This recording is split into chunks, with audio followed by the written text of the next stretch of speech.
Simula ng palabas ay ang tagpo sa korte, kung saan ang tensyon ay nakakapanabik. Ang babaeng nagngangalang Kang ang akusado sa paglilitis na ito. Nagsimulang lumapit ang mga presiding judge sa korte. Magsisimula na ngayon ang paglilitis sa kaso sa Seal Court. Ang kaso 521 ay sinampahan ng reklamo na bumangga at tumakas. Ang akusadong si Kang ang suspect. Siya ay nakatayo sa harap ng akusado na may mukhang puno ng kaba at takot. Lumapit ang taga-usig at sinabi sa kanya, kung ikaw lang ay naging maingat, mailigtas mo sana ang isang buhay. Dahil sa kapabayaan at irresponsabling aksyon ng akusadong si Kang, isang kabataang buhay ang nasawi. Kinuha mo pa ang buhay ng isang nilalang na hindi pa nakikita ang sikat ng araw. Imprudenteng pagmamaneho na ikinamatay ng isang tao. Inirerekomenda ng prosekusyon ang 5 taong pagkakakulong para sa akusadong si Kang Yoo-jung. Ang paglilitis ay magtatapos na. Siya ay dinala sa bilangguan, may numero 2008. Ang susunod na eksena ay sa isang bar. Ang panlabas na kapaligiran ay masigla. Ang mga babae ay nakasuot ng napaka-sexy at mainit na damit. Ang musika ay napakalakas at hindi tumitigil. Biglang may isang kotse na kinokontrol ng remote na tumatakbo sa buong bulwagan, hindi iniiwan ang anumang sulok. Ang kotseng ito ay minaneho ng isang napakahusay na binata, si Jo Min-hyuk. Sa paligid niya ay 4 na napakaganda at kaakit-akit na mga babae na magkakasamang yakap. Hindi pinansin ng lahat sa bulwagan ang dilaw na kotseng iyon. Tinitingnan nila ang mga tasa na pinang-alay nila sa isa't isa upang ipagdiwang.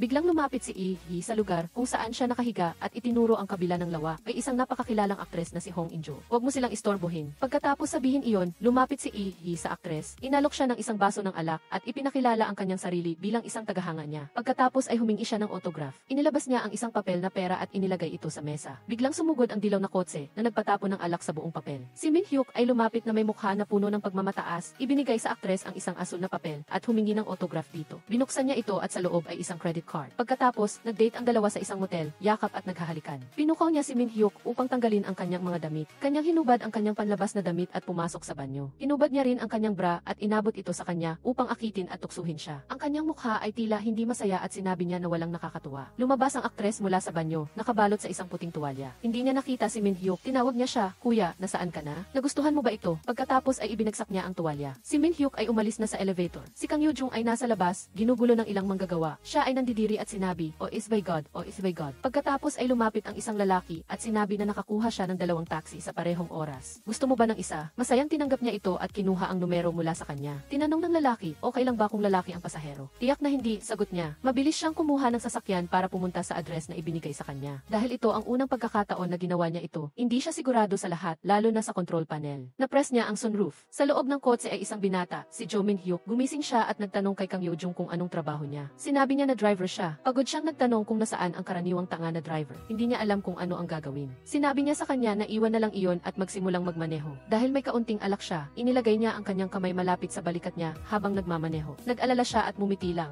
Nang huminto sila sa red light, nakita niya ang isang malaking grupo ng mga tao sa gilid ng kalsada. Ilang sandali, tila may nakita siya at sinabi sa kanya na huminto. Nagmaneho siya ng mapanganib para huminto sa maling daan at nag-u-turn na nakaapekto sa maraming kotse sa paligid. Nang huminto ang kotse, agad siyang tumakbo kahit mapanganib. Tumaas siya sa elevator at dumaan sa ticket booth. Dahil huminto siya sa gitna ng kalsada, maraming mapanganib na sitwasyon ang nangyari. Ngunit sa kabutihang palad, maayos lang siya. Nang matapos siya, bumalik siya at nakita si Kang Yoo-jung na naghihintay sa labas ng kotse. Dahil sa kanyang mainit na ulo, naging bastos siya sa kanya. Nag-away sila. Pinigilan niya ang mga susi ng kotse. Hindi niya pinayagan siyang magmaneho dahil hindi na siya matino. Sinabi niya na ang mga taong tulad nila na nagtatrabaho sa gabi ay para kumita ng pera. Kung magdulot siya ng aksidente, kasalanan ba nila iyon? Nagpumilit siyang kunin ang susi at kinuha ito mula sa kanyang kamay. Nang hindi siya nakatingin, kinuha niya ang susi at itinapon ito. Sinabi niya na dahil hindi niya kailangan ng driver, lakarin na lang niya. Nang tumakbo siya palayo, napansin niya na nawawala ang kanyang telepono, ngunit hindi niya ito makita kahit saan. Umuwi siya at nakita ang sugat sa kanyang tuhod. Pinayuhan siya ng kanyang kapatid na tawagan si An Do-hoon dahil siya ay isang taga-usig at gagawin niya ang tama. Ngunit sinabi niya na hindi maaari dahil hindi niya alam na nagtatrabaho siya bilang driver. Pagkatapos ay nag-usap at nag-away ang magkapatid. Umuwi ang binata at natulog. Mukhang pagod na pagod siya. Habang natutulog siya, may boses na tumawag, "Kuya, kuya, gising na." Bumangon siya at sinabi, "Matutulog pa ako sandali," at humiga ulit. Sinampal siya ng malakas ni Kang Yoo-jung. Pinilit niyang bumangon at mag-almusal kahit na nakayuko pa rin siya sa mesa. Dahil sa sarap ng pagkain, nagising siya. Pagkatapos kumain ng isang subo, naghanap siya ng tubig. Binuksan niya ang refrigerator ngunit walang nakita. Wala rin sa water purifier. Napagtanto niya na sinasadya ito ni Kang Yoo-jung. Inabol niya ito upang maghanap ng tubig. Pagkatapos ay itinulak niya siya sa kama. Sinabi niya sa kanya, "Gagawin ko ang puso mo na mainit para hindi mo na kailangan maghanap ng ng tubig at naghalikan sila ng marugdog. Hindi pa siya nakakakain ng almusal nang biglang magising siya at napagtanto na panaginip lang ito. Pagkatapos ng mahabang araw ng pagkalasing, sa tabi niya ay isang butler na nagsabi sa kanya na naghihintay ang chairman.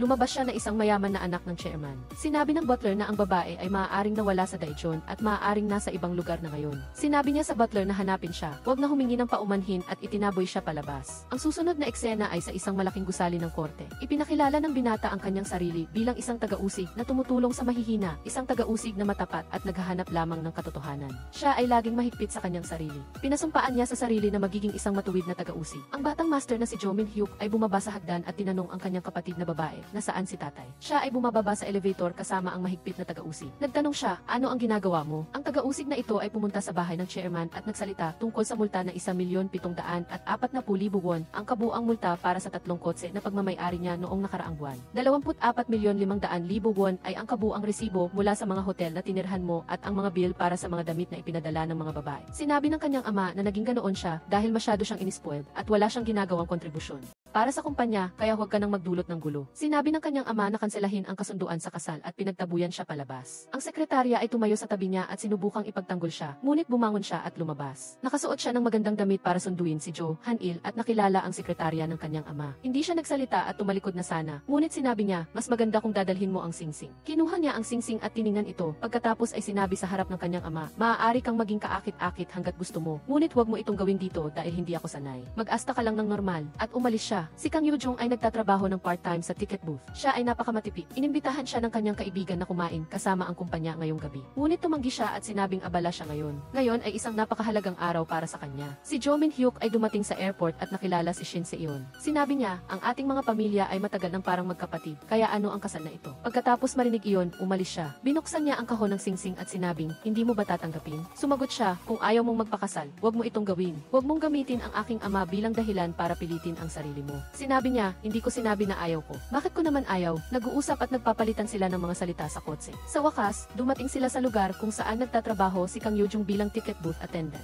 Nakita siya ni Jo Min-hyuk at agad na kinilala, ikaw ang driver. Ngunit umiwas si Kang Yoo-jung. Tumingin siya sa salamin at nakita ang isang mahabang linya ng mga kotse sa likod niya at nagkunwari na wala siyang pitaka. Anong gagawin ko, Kang Yoo-jung? Sinabi niya na ipapadala niya ang bill sa kanya sa pamamagitan ng pag-tray sa kotse o maaari siyang bumalik sa kabilang kalsada. Sinabi niya sa kanya, salamat sa iyo kahapon. Hindi ako nagmaneho habang lasing. Ibinigay niya sa kanya ang singsing at nagtanong, maaari bang gamitin ito bilang collateral? Pagkatapos ay itinapon niya ito sa kanya at umalis sa kotse. Umiti siya ng may kasiyahan sa kotse. Umuwi si Kang Yoo-jung at binuksan ang singsing. Mukhang gusto niya ang singsing. Gustong-gusto ng kanyang kasamahan na subukan ito at sinabing hindi pa siya nakakita ng ganito. Nagluto pa si Kang Yoo-jung ng cake para sa mahalagang araw na ito. Ang kanyang mukha ay puno ng kagalakan. Sa isang marangyang party, naroon ang abogadong si An Do-hoon. Habang nakikipag-usap siya, tumawag sa kanya si Kang Yoo-jung ngunit hindi niya sinagot. Dahil nasa tabi niya ang kanyang kapatid, nagkunwari siyang nakikipag-usap siya sa kanya. Sinubukan niyang maging matapang, ngunit sa loob ay napakalungkot niya. Dinala niya ang mga gulay at ang cake na ginawa niya sa bahay ni An Do-hoon. Ang mga magulang ni An Do-hoon ay tila nahihiya dahil pumunta siya ng walang abiso. Masikap siyang nagluto ng maraming pagkain sa bahay niya, naghihintay sa kanyang pag-uwi. Habang tinutulungan ng kanyang ina ang kanyang ama na bumangon, tumunog ang telepono. Sinagot niya ito at narinig na tila gusto na ng babae si An Do-hoon. Sinasabi pa lang niya na magtatayo siya ng sariling opisina para sa kanya.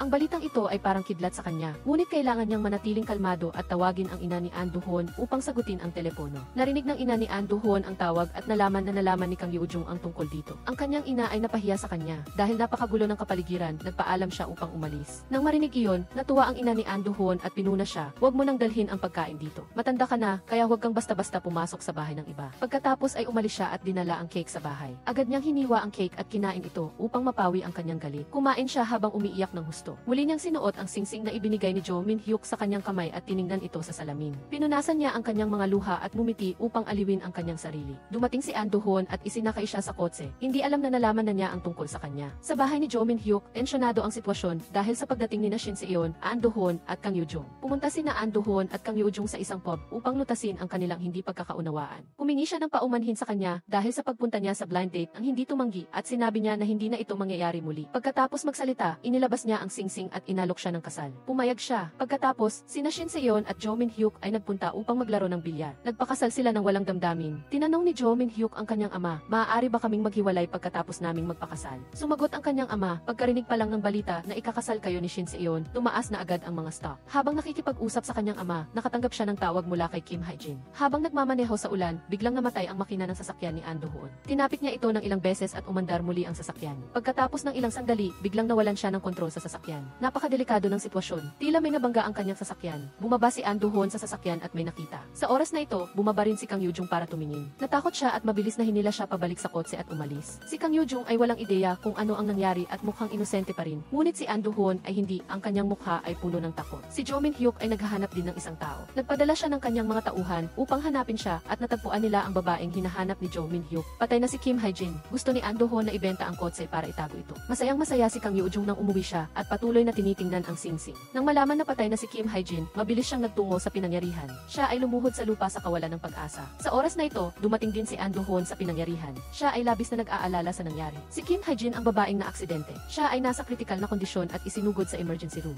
Lumapit si Jo Min-hyuk upang alamin ang kanyang kalagayan. Sinabi ng doktor na mayroon siyang malubhang pinsala sa internal organ dahil hindi siya kaagad na isugod sa emergency room. Ang fetus ay namatay sa sinapupunan na nagdulot ng malaking problema sa kanyang kalusugan. Hindi niya alam na buntis siya sa kanyang anak. Mahigpit niyang hinawakan ang kamay ng doktor at nakiusap na iligtas siya. Umuwi si An Do-hoon upang suriin ang kanyang sasakyan. Natakot siya na managot, pumunta siya upang maghugas ng kamay at paa. Tiningnan niya ang salamin at bumalik sa alaala ang babaeng na aksidente. Sa oras na ito, masayang nagluluto ng cake si Kang Yoo-jung kasama ang kanyang ama. Ngayon ang unang araw ng trabaho ni An Do-hoon. Tuwang-tuwa ang kanyang mga magulang, ngunit ang kanyang ina ay laging nagpapakilala sa kanya ng ibang mga babae na may magandang pamilya. Hindi gusto ng kanyang ina si Kang Yoo-jung. Dumating si Kang Sang-soo sa istasyon ng pulisya at nagtanong tungkol sa pinangyarihan ng aksidente. Walang kamera sa pinangyarihan ng aksidente, tanging isang recorder na maaaring makakita ng mga sasakyan. Ngunit sa araw na iyon ay napakaraming sasakyan ang dumadaan. Ibinigay niya ang kanyang business card sa pulis at umalis. Muling binisita ni Kang Yoo-jung ang pamilya ni An Do-hoon. Nagtanong siya tungkol sa susi ng kotse para maayos ang ilang bagay. Hindi niya gustong abalahin si An Do-hoon. Umuwi si Kang Sang-soo upang ipaalam kay Jo Min-hyuk ang kanyang kahilingan. Mayroong 3 suspect kasama na si Kang Yoo-jung. Habang nanonood, hiniling ng doktor na pumasok ang tagapangalaga ni Kim Hae-jin dahil sa emergency. Sinabi lang ni Kim Hae-jin, mahal kita, bago siya namatay. Si Jo Min-hyuk ay halos mabaliw. Siya ay gumuho sa kawalan ng pag-asa. Dumating siya sa libing ni Kim Hae-jin upang dalhin siya para sa libing. Nang matapos ang pag-aayos ng sasakyan ni Kang Yoo-jung, umuwi siya at may dumating upang kunan ng larawan ang kanyang sasakyan. Tinanong nila siya kung siya ba si Kang Yoo-jung na may-ari ng sasakyan. Nagtanong sila kung nagmaneho siya mula alas negatibo 1:0 hanggang alas negatibo 11 ng gabi noong ika-negatibo 23 sa kahabaan ng daan 8. Tinanong nila kung siya ang nagmaneho. Naalala niya ang sinabi ni An Do-hoon, kaya sinabi niya na siya ang nagmaneho. Inanunsyo nila na ito ay isang hit and run na kaso. Sa bahay ng chairman, kumakain sila nang bumalik si Jo Min-hyuk at sinabi sa kanyang ama na patay na si Kim Hae-jin. Sinabi niya sa butler na magluto ng malaking mangkok ng noodles. Nag-away sila ng kanyang ama. Itinaboy siya palabas ng kanyang ama upang kumita ng sarili niyang pera dahil hindi pa siya kumikita kahit isang won sa buong buhay niya. Nagtatrabaho si Kang Yoo-jung sa ticket booth. Narinig niya sa balita na siya ay maaaring suspect sa kasong ito. Tinawag siya ng kanyang ama at sinabi na nakatanggap siya ng ticket para sa final round ng bagong product formula. Tuwang-tuwa siya dito. Umuwi siya at nakilala si An Do-hoon. Binigyan siya ni An Do-hoon ng isang file na nagsasabing siya ay isang suspect. Akala niya ay isang maliit na bagay lang ito, ngunit sa katunayan ay isang malaking kaso ito na may namatay. Nakatanggap ang pulis ng warrant of arrest para sa kanya. Hinila niya ang kanyang kamay at dinala sa istasyon ng pulisya. Sinabi sa kanya na sabihin ang buong katotohanan. Si Kang Yoo-jung mismo ang umamin na siya ang nagmaneho. Ayaw ni Kang Yoo-jung na mangyari ito, ngunit tinanggap niya. Naalala niya kung paano siya tinulungan ni An Do-hoon sa gas station, nakikipagtalo sa may-ari ng gas station. Sinabi ni Kang Yoo-jung sa kanya na iligtas ang kanyang nobyo, na siyang si An Do-hoon. Napakasakit ng puso niya dahil sa desisyon niya at wala siyang magawa. Mas mahal niya siya kaysa sa kanyang sarili. Sinabi niya sa kanya na protektahan siya. Galit na galit si Jo Min-hyuk nang mawala ang kanyang mahal sa buhay. Umakyat siya sa rooftop, handang tumalon. Naalala niya ang oras na nakilala niya si Kim Hae-jin. Masayang-masaya sila, naglalaba at nag-uusap, nagbiroan. Siya ay bumagsak ngunit sa kabutihang palad ay sa loob. Umiyak siya ng umiyak. Umupo si Jo Min-hyuk sa harap ng bahay ni Shin Se-yeon. Pumasok siya sa art studio ni Shin Se-yeon at tiningnan ang mga painting. Humiga siya sa sofa at sinabing wala na siyang kasama, wala na talaga. Nag-usap sila tungkol sa kanilang pagkabata. Mula nang mawala si Kim Hae-jin, nawalan siya ng gana sa buhay. Ang buhay na ito ay tila walang kabuluhan. Mahimbing na natulog si Jo Min-hyuk sa sofa ni Shin Se-yeon. Tinawag Tinawag siya ni Shin Seon ng ilang beses, ngunit hindi siya gumising, kaya nag-alala siya at dinala siya sa ospital. Talagang uminom siya ng gamot at ngayon ay nasa emergency room. Ang balitang ito ay nakarating sa kanyang ama. Nag-aalala siya tungkol sa media at sinabi na ang kanyang anak ay masyadong nagtrabaho. Maayos na inayos ni Shin Seon ang bagay na ito at ang aksidente ay hindi na ginawang malaking issue. Sa kanyang pag-aantok, tinawag ni Jo Min-hyuk ang kanyang ina. Dumating ang kanyang stepmother, ngunit sinabi niya na lumabas ito. Nakatanggap siya ng tawag na sinasabing si Kang Yoo-jung ang suspect. Dumating si Shin Seon at sinampal siya upang gisingin siya. Sinabi niya sa kanya, maraming salamat sa pagligtas mo sa buhay ko. Nagbihis siya at lumabas. Pumunta si Kang Yoo-jung sa istasyon ng pulisya. Tinawagan siya ni An Do-hoon ng maraming beses, ngunit hindi niya sinagot. Ang mga pahayag niya sa pulisya ay walang kabuluhan. Tinanong siya ng pulisya kung bakit niya pinagawa ang kotse sa isang pribadong lugar. Sinabi rin ng mekaniko na may mga bakas ng dugo sa kotse. Sinabi ng pulisya na magkakaroon ng forensic test results ngayong hapon. Hindi na makatiis si Jo Min-hyuk, tumayo at umalis. Ipinakita ng pulisya sa kanya ang taong kanyang nabangga. Natagpuan siya 3 oras pagkatapos maaksidente. Dumating si An Do-hoon para hanapin siya. Pagbaba niya ng gusali, nakasalubong niya si Jo Min-hyuk. Sinuntok siya ni Jo Min-hyuk at sinakal dahil sa paniniwalang siya ang sanhi ng aksidente. Sinabi niya na labis siyang nasaktan dahil dito. Lubos siyang naapektuhan ng malaking pagkawala na ito. Pagkatapos ng insidente na ito, natakot din siya. Bumalik si Jo Min-hyuk upang kunin ang fetus at ilibing ito. Sinunog niya ang fetus at inilagay ito sa urn, kasama si Kim Hae-jin. Habang naglalakad, nakita ni Kang Yoo-jung ang abo ni Kim Hae-jin. Hiningi niya ang tawad sa namatay. Sinabi ng kasamahan ni An Do-hoon na may gustong makipagkita sa kanya dahil alam niya kung sino ang salarin sa hit and run na kaso. Pumayag siyang pumunta at ineskortan siya sa lugar. Siya si Jo Min-hyuk, ang anak ng chairman ng E-group. Hiniling ni Jo Min-hyuk kay An Do-hoon na ibigay ang pinakamataas na parusa sa kanyang sarili. Si An Do-hoon ay nasa isang mahirap na sitwasyon dahil sa kahilingang ito. Gusto ni An Do-hoon na ihatid siya sa bahay dahil uminom siya ng alak. Nakita ni Jo Min-hyuk ang eksenang ito. Hiniling niya kay Kang Sang-soo na alamin ang tungkol sa kanila. Sa isang paraan, nalaman ng pulis na si An Do-hoon ang salarin. Dinala siya sa detention center. Pinangarap ni Kang Yoo-jung ang tungkol dito. Humingi siya ng tulong sa isang abogado upang ipagtanggol siya. Bukod pa rito, ang namatay ay buntis. Si Kang Yoo-jung ay nagpunta sa pulis at inamin ang lahat ng kasalanan. Sinabi ni Jo Min-hyuk sa abogado na bigyan si Kang Yoo-jung ng pinakamataas na parusa upang makita kung ano ang gagawin ng batas. Sa bar, si Min, nakipag-away si Jo Min-hyuk sa isang tao na laging nang aakit sa kanyang ama. Buntong hininga ang kanyang ama at naisip ang kanyang paraan ng pagpapalaki sa kanyang anak mula sa simula. Nagpasya siyang ipadala si Jo Min-hyuk sa isang desyertong isla, sa isang lugar na walang anuman. Si An Do-hoon ay pumasok sa detention center upang kunin ang pahayag ni Kang Yoo-jung. Ang lahat ng pag-uusap ay i-record. Hiniling niya sa kanya na sabihin ang katotohanan bago pa huli ang lahat. Gusto niyang protektahan siya. Umalis siya at niyakap ang kanyang ama at nagsinungaling na pupunta siya sa Japan sa susunod na linggo. Ang kanyang ama ay tuwang-tuwa para sa kanya. Umuwi si An Do-hoon. Nakita niya ang kanyang ina na nakikipag-away sa kapitbahay tungkol sa pera. Buntong hininga siya at ayaw pumasok sa bahay. Natulog si Jo Min-hyuk sa kanyang kotse sa kalye at nagising. Hinahanap niya ang daan patungo sa bahay ni Kang Yoo-jung.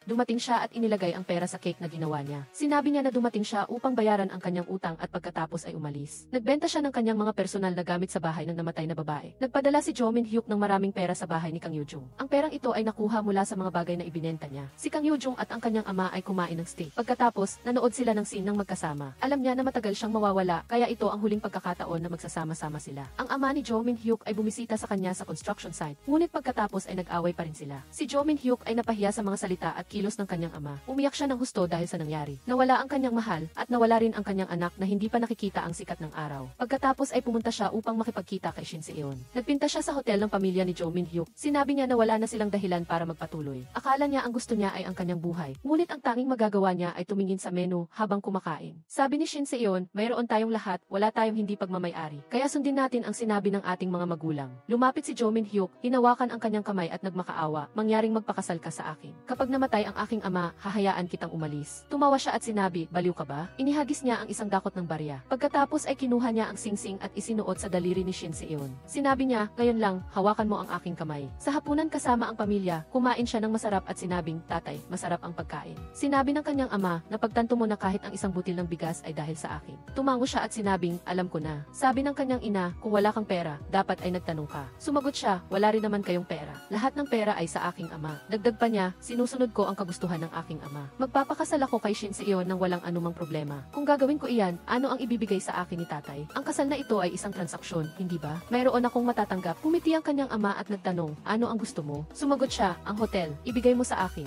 Sinabi ng kanyang ama, pumunta ka at alamin ang sitwasyon sa negosyo. Kung sasabihin ng board of directors ng grupo na may potential ka, magiging iyo ang hotel. Nang marinig ang balitang ito, mukhang hindi masaya si Park Keo.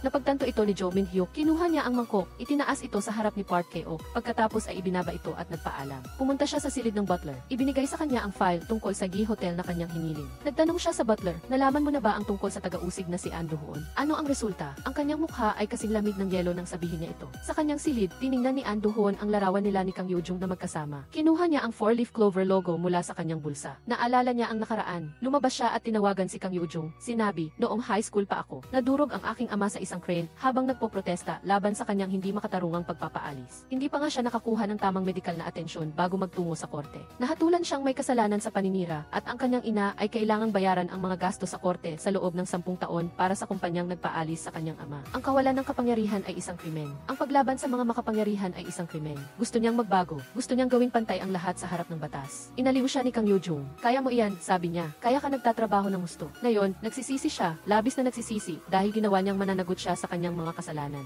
Sinabi niya sa kanya, iyon ay isang hindi sinasadyang aksidente. Hindi tayo ganoong uri ng mga tao, di ba? Humingi siya ng tawad kay Kang Yoo-jung. Kinabukasan, hindi nakita ni Kang Yoo-jung ang kanyang ama sa bahay, kaya hinanap niya siya. Ngunit hindi niya siya makita kahit saan. Labis siyang nag-alala. Nang makita niya ang kalendaryo sa mesa, tumakbo siya palayo. Sa korte, dumating na ang oras ngunit wala si Kang Yoo-jung. Sinabi ng presiding judge na alinsunod sa Article 521, ang kaso ng hit and run ni Kang Yoo-jung, maglalabas sila ng warrant of arrest. Nag-alala si An Do-hoon para sa kanya. Natagpuan niya ang kanyang ama sa sementeryo. Nang makita niya ang kanyang ama, pinuna niya siya. Nag-aalala na baka may mangyari sa kanya. Sinabi niya na dapat ay sinabi niya kung saan siya pupunta. Sinabi ng kanyang ama na pumunta siya doon para sa kanyang ina. Pagkatapos ay nagsunog sila ng insenso para sa kanyang ina. Niyakap niya ang puntod ng kanyang ina. Humingi siya ng tawad sa kanyang ina sa hindi pagdalaw ng madalas. Sabi ng kanyang ama, maaaring maintindihan ka niya. Ikakasal ka na rin naman. Lumaki siya sa paraan na gusto niya. Pagdating niya sa bahay, agad siyang kinapos ng mga pulis. Tinanong ng kanyang tatay kung ano ang nangyari at bakit nila dinakip ang kanyang anak. Ipinakita ng pulis ang papel mula sa korte at sinabing may warrant of arrest siya. Nagulat ang kanyang tatay at tinawag ang kanyang pangalan. Sa sobrang gulat, inatake siya at bumagsak sa lupa. Gusto niyang tulungan ang kanyang tatay sa huling pagkakataon, ngunit hindi niya nagawa. Siya ay dinala at pinapirma sa mga mahalagang papel. Ngayon, nakasuot na siya ng uniforme ng preso. Nag-photograph siya bilang kriminal, ngunit bakit mukhang maganda pa rin siya? Mabilis na pumunta ang kanyang tatay para kausapin si An Do-hoon at tinanong kung ano ang nangyari. Sinabi ni An Do-hoon na may nangyaring aksidente. Hindi niya sinasadyang patayin ang isang tao. Ngunit iginiit ng kanyang tatay na kahit hindi niya sinasadyang pumatay ng tao, hindi siya tatakas. Alam niya ito higit kaninuman. Mukhang nagpapasalamat ang kanyang tatay nang malaman na si An Do-hoon ang prosecutor ng kaso. Umaasa siyang tutulungan niya si Kang Yoo-jung hanggat maaari. Sa bahay, tiningnan ni Jo Min-hyuk ang bawat larawan ni Kang Yoo-jung at An Do-hoon. Hindi niya alam kung ano ang napagtanto niya, ngunit namumula ang kanyang mga mata. Kinabukasan, pumunta si Jo Min-hyuk kay An Do-hoon para makipagkita sa kanya. Pagdating niya, sinabi niya agad, tingnan natin kung paano ipinatupad ng tama ang batas. Sumagot si An Do-hoon, inimbestigahan ko ito. Kaya huwag kang mag-alala at umuwi ka na. Maraming beses na kinulit ni Jo Min-hyuk si An Do-hoon. Ikinuwento ni Jo Min-hyuk ang pagkamatay ng babaeng mahal na mahal niya. Ginawa niya ito para mapatunayan iyon. Ipinahayag ni Jo Min-hyuk na binabantayan niya si An Do-hoon. Muling pumasok si Kang Yoo-jung sa interrogation room. Sobra siyang nag-aalala sa kanyang tatay, ngunit hindi ito pinansin ni An Do-hoon. Ilang beses niyang binanggit ang kanyang tatay at nagalit ang prosecutor na si An Do-hoon. Tinanong lang niya kung aaminin niya ang krimen. Sa oras na ito, iniling lang niyang aminin ang kasalanan. Bumulong siya sa tainga niya na aalagaan niya ang kanyang tatay, kaya tumigil na siya. Pumunta ang kanyang tatay para mangutang sa pamilya ni An Do-hoon. Pinautang nila siya ng madali para makapagsettle siya. Sabi nila, kung tutuusin, hindi natin pwedeng hayaan ang isang batang babae sa kulungan. Nang umalis ang tatay ni Kang Yoo-jung, bumuntong hininga ang nanay ni An Do-hoon sa pag-aalala. Hindi niya alam kung sapat na ang pera para tanggapin ng kabilang pamilya ang settlement. Alam ng mga magulang ni An Do-hoon, dahil ang kanilang sariling anak ang nagkulong sa iba. Pareho silang nag-aalala. Kinabukasan, pumunta ang tatay ni Kang Yoo-jung sa bahay ng namatay na babae para humingi ng tawad. Ibinigay niya ang tumpok ng pera sa nanay ng namatay na babae. Itinapon ito ng nanay sa lupa at umiyak ng may hinanakit. Lumuhod ang tatay ni Kang Yoo-jung at humingi ng maraming tawad. Umaasa siyang makikipagkasundo ang pamilya. Dahil ikakasal na siya, isang beses lang. Sinabi ng nanay na pinatay ang kanyang anak, habang ang tatay niya ay may sariling anak. Bakit ang isang tao na may anak ay gagawin iyon sa isang taong nag-iisa na nagpapalaki ng anak? Hindi niya magagawa iyon sa kanya. Gaano katagal na nakahiga ang kanyang anak sa malamig na lupa? Nagiging kampante ang kanyang anak na babae. Hindi niya pinansin ang kanyang anak na babae. Pinahiga siya sa ulan nang wala man lang nakikitang mukha ang kanyang nanay.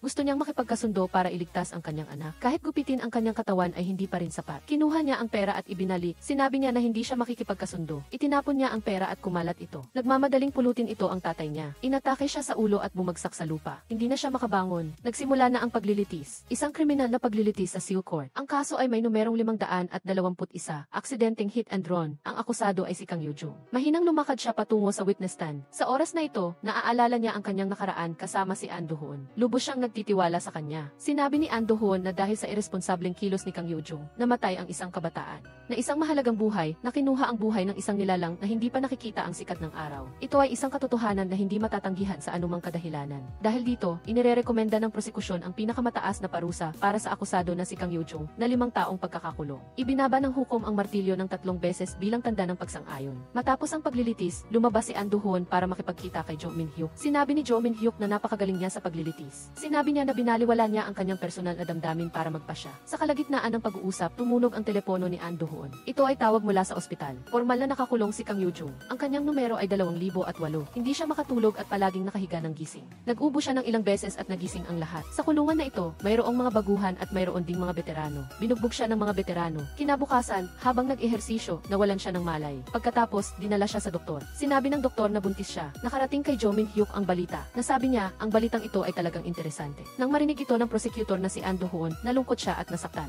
Nanganak na si Kang Yoo-jung. Nanganak siya habang nasa kulungan. Ipinanganak niya ang isang malusog na sanggol. Kailangan ni Kang Yoo-jung na magsilbi sa kanyang sentensya at alagaan ang kanyang anak sa parehong oras. Ang kanyang anak ay umiiyak kaya hindi makatulog ang lahat sa kulungan. Galit na galit sila. Patuloy silang naghagis ng unan sa kanya. Mayroon lamang isang tao na lumabas upang tulungan siya at yakapin ang sanggol. Ang pangalan niya ay lumaki si Hae-chi sa kulungan kasama ang kanyang nanay. Lumipas ang panahon at natutunan na niyang maglakad. Masayang ipinagmalaki ni Kang Yoo-jung ito sa jail officer. Nagtanong ang jail officer tungkol sa pamilya niya at pinaalalahanan siyang gawin ang kanyang makakaya sa susunod na parole hearing. Pagkatapos ng 18 buwan, kailangan nang umalis ng sanggol sa halip na dalhin sa isang orphanage. Ito ang tanging pagkakataon ni Kang Yoo-jung na makalabas ng kulungan kasama ang kanyang anak. Hanggang sa oras na iyon, wag sanang may mangyari. Nang matapos ang kanilang pag-uusap, lumapit ang mga dating preso at sinabi sa kanya na pagpasok pa lang niya, nagbigay na siya ng isa pang bata. Ang presensya ng bata ay nakapagod sa kanila. Itinulak ni Kang Yoo-jung ang mga dating preso, binuhat ang bata at pinatahan ito. Kinulit nila si Kang Yoo-jung dahil malapit na siyang mabigyan ng parol. Sa gitna ng tensyon, mabuti na lang at dumating ang jail officer sa tamang oras. Sa kulungan, kailangan nilang maglaba. Sinabi ni Hae-chi kay Kang Yoo-jung na noong 16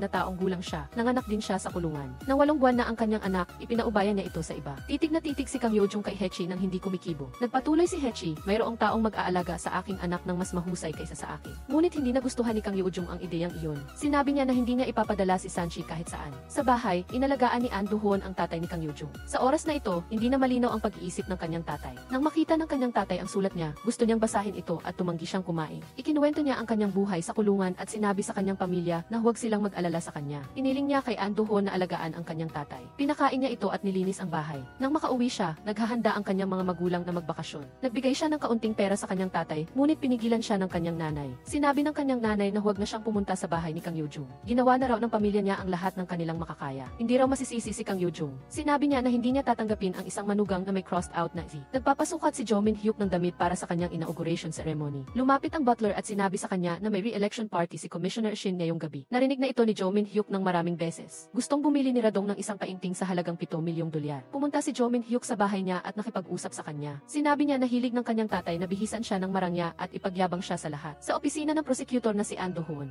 tumanggap si An Do-hoon ng isang kakaibang babaeng kliyente. Naninigarilyo pa siya sa harap niya. Hindi siya pumunta rito para maglaro. Ang blood alcohol content niya ay 1.13. Ang kabuang bilang ng mga sasakyang binangga niya at tinakbuhan ay 8 at sinira niya ang 2 retail store. Siya ay may mataas na posibilidad na pumatay ng tao. Pagkatapos, nagbigay ang kanyang mga kamag-anak ng mga dokumento na nagpapatunay na siya ay walang kasalanan. Bago siya umalis, pinaalalahanan niya pa si An Do-hoon na gawin ang kanyang trabaho ng maayos. Pagkaalis nila, may dumating na lasing na lalaki at gumawa ng gulo. Gumawa siya ng gulo at sinigawan si An Do-hoon sa mukha. Gusto ng lalaki na makulong dahil kinasusuklaman niya ang malupit na mundong ito. Habang nakaupo siya ng walang imik, nakatanggap siya ng text message mula sa kanyang nanay na sinasabi na kailangan niyang makipagkita sa isang babae. Ang date na ito ay napakahalaga dahil napakahirap niyang kausapin. Kailangan mong gawin ito ng maayos. Sa pulong na ito, nakilala niya ang isang napakagandang babae. Ikinuwento ni An Do-hoon ang tungkol sa kanyang pamilya. Ang kanyang tatay ay isang mekaniko, ngunit matagal na siyang hindi nakakapagtrabaho. Ang kanyang nanay ay naglilinis ng bahay para kumita ng pera. Bago siya umalis, sinabi pa ng babae na dahil sinayang niya ang oras niya, dapat niyang bayaran ang inumin nilang dalawa. Pagkatapos, tumalikod siya at umalis. Pagkaalis ng babaeng ka-blind date niya, may isa pang babae na umupo sa lamesa at tinanong siya kung siya ay nagde-date. Tinanggihan na naman siya, di ba? Ang babaeng ito ay madalas magpunta sa lugar na ito sa ganitong oras. Hindi talaga bagay ang babaeng iyon sa isang mabait na tao na tulad niya, kaya huwag siyang mag-alala sa pagtanggi. Sinabi niya na ipapakilala siya sa ibang tao. Binigyan niya siya ng business card ng kanyang charity organization. Sinabi niya na nagkita na sila sa isang charity trip, ngunit tila hindi niya siya matandaan. Umalis siya at sinabing magkikita silang muli. Tiningnan niya ang business card sa lamesa at umalis. Sa bahay ni Jo Min-hyuk, may nangyaring tensyonado. Itinuring ni Commissioner Shin ang hotel ng kanilang pamilya na parang isang roadside eatery. Wala nang maging politiko siya dahil sa kanyang mga magulang, naging kuripot siya. Ang kabuang halaga para sa banquet hall, mga pagkain, at mga panauhin na opisyal ay 230 milyong won. Sinabi ng chairman na sigurado siyang pagbabayarin niya si Commissioner Shin. Ang kasal ni Jo Min-hyuk ay isang business marriage lang talaga. Sinabi ng chairman na ituring niya itong kanyang unang business deal. Kailangan niyang imbitahin si Commissioner Kim Jang-soo. Siya ang taong nanalo laban kay Commissioner Shin sa halalan na ito. Tumakbo siya para sa pagkapangulo. Sinabi ng chairman na kailangan niyang imbitahin siya. Ngumiti siya ng mayabang. Tiningnan ni Jo Min-hyuk ang listahan ng mga taong maaaring maparol. Sinabi niya na pumatay sila ng tao, ngunit nakalabas ng mabilis. Ang paglalaro ng ganoon ay hindi maganda. Nahiga siya habang hawak ang larawan ni Kang Yo-jung. Si An Do-hoon ay gumagawa ng kawanggawa sa kulungan. Nakita niya si Kang Yo-jung na nakakarga sa kanyang anak sa kanyang likod. Ipinakita ni Kang Yo-jung ang anak nilang mag-asawa kay An Do-hoon. Ngunit hindi sila naglakas loob na mag-react ng agresibo. Patuloy silang sumusulyap sa isa't isa. Sa kabilang banda, nakita rin ito ni Jo Min-hyuk. Si Jo Min-hyuk ay nasa charity event din na ito, ngunit hindi kawanggawa ang kanyang layunin, kundi makipagnegosasyon sa mga otoridad sa kulungan. Sinabi ng kulungan na kung sasang-ayon ang Mie Hotel, malaki ang maitutulong nito sa mga bilanggo dito dahil ayaw mamuhunan ng ibang mga negosyo dahil sa pagiging bilis. Ang kanyang conglomerate ay nagpasya na baliwalain ang pagkiling para sa negosyo dahil makikinabang ito sa reputasyon ng kanyang kumpanya. Tila, pareho silang makikinabang. Ngunit may isang kondisyon si Jo Min-hyuk. Tiningnan niya si Kang Yo-jung sa ibaba na masayang naglalaro kasama ang kanyang anak. Inaasahan niyang makakalabas na siya sa kulungan. Habang natutulog ang buong selda, pumasok ang mga pulis para inspeksyonin ang mga bilanggo. Nahuli si Kang Yo-jung na may dalang karayom at sinulid na itinuturing na paglabag sa pagkakaroon ng mga ipinagbabawal na bagay. Babawasan ng kalahati ang kanyang buwanang sweldo. Sinabi ni An Do-hoon na wala siyang karapatan na umupo sa Pardon Review Board. Ang bagay na ito ay inayos ng isang tao. Si Jo Min-hyuk ay nakaupo at nag-iisip sa kanyang silid. Nilapitan siya ng kanyang kaibigan at binigyan siya ng sulat mula sa taong magiging CEO ng kanyang kaibigan. Ito ay mukhang isang imbitasyon sa inauguration ceremony. Dumating ang araw ng seremonya. Ang hotel ay punong-puno ng mga tao. Kasama rin ang mga mamamahayag. Dito, tuwang-tuwa ang chairman sa presensya ni Commissioner Kim. Inanunsya ng MC ang bagong pinuno ng Mie Hotel.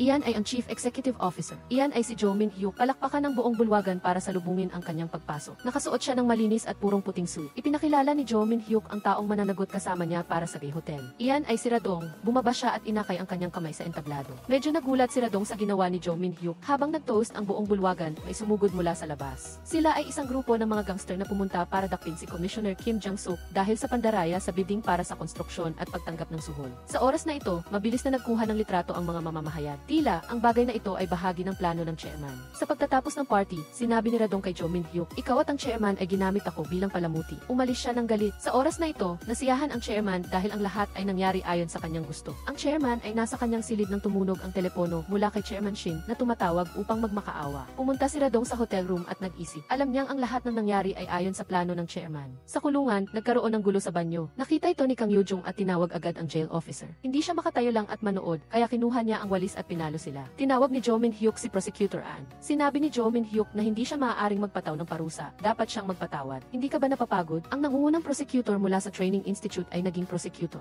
Bumagsak sa hindi kayang imbestigahan. Itinapon ni Jo Min-hyuk ang isang file ng investigasyon sa mesa. Sinabi niya na hindi na kailangang makialam ni Prosecutor An. Maaari ring sabihin ni Jo Min-hyuk sa kanyang boss na piliin si Prosecutor An na maging isang special prosecutor. Dumating na ang araw ng parol. Binati siya ng lahat at sinabihan siyang gawin ang kanyang makakaya para makalabas. Si 2008 Kang Yo-jung na ang susunod na papasok sa parol room. Sa harap mismo niya ay si Prosecutor An Do-hoon. Natigilan siya sandali, hindi niya mapigilan ang kanyang luha at umiyak. Tinanong ni An Do-hoon kung paano siya nabuhay sa nakaraang taon. Sinabi ni Kang Yo-jung na sinubukan niyang magsisi para sa kanyang maling gawain. Tinanong siya ng controller kung may anak siya. May lugar na ba siyang pagpapadalhan sa kanyang anak? Umiling agad siya at sinabing may tatay siya, ngunit napakasakit nito. Tinanong ni An Do-hoon kung paano siya mamumuhay pag-uwi niya. Sinabi niya na ang taong nasagasaan niya ay may nanay at kapag pinalaya siya, bibisitahin niya ito. Kahit na ang kanyang tatay ay malubha ang sakit, hindi niya ito maalagaan. Kung mapapalaya siya, gagugulin niya ang kanyang oras sa kanyang tatay. Sobra siyang umiyak doon. Noong gabi bago, kinausap ni Jo Min-hyuk si An Do-hoon na pahirapan si Kang Yo-jung sa parole hearing. Binigyan ni Jo Min-hyuk si An Do-hoon ng maraming benepisyo kung tutulungan siya ni An Do-hoon sa pagkakataong ito. Ayaw ni Jo Min-hyuk na makita ang taong nagdulot ng aksidente na masaya habang siya ay naghihirap. Habang masayang nakikipag-usap si Kang Yo-jung sa kulungan, ang jail officer dumating at inanunsyo na ang numerong 2008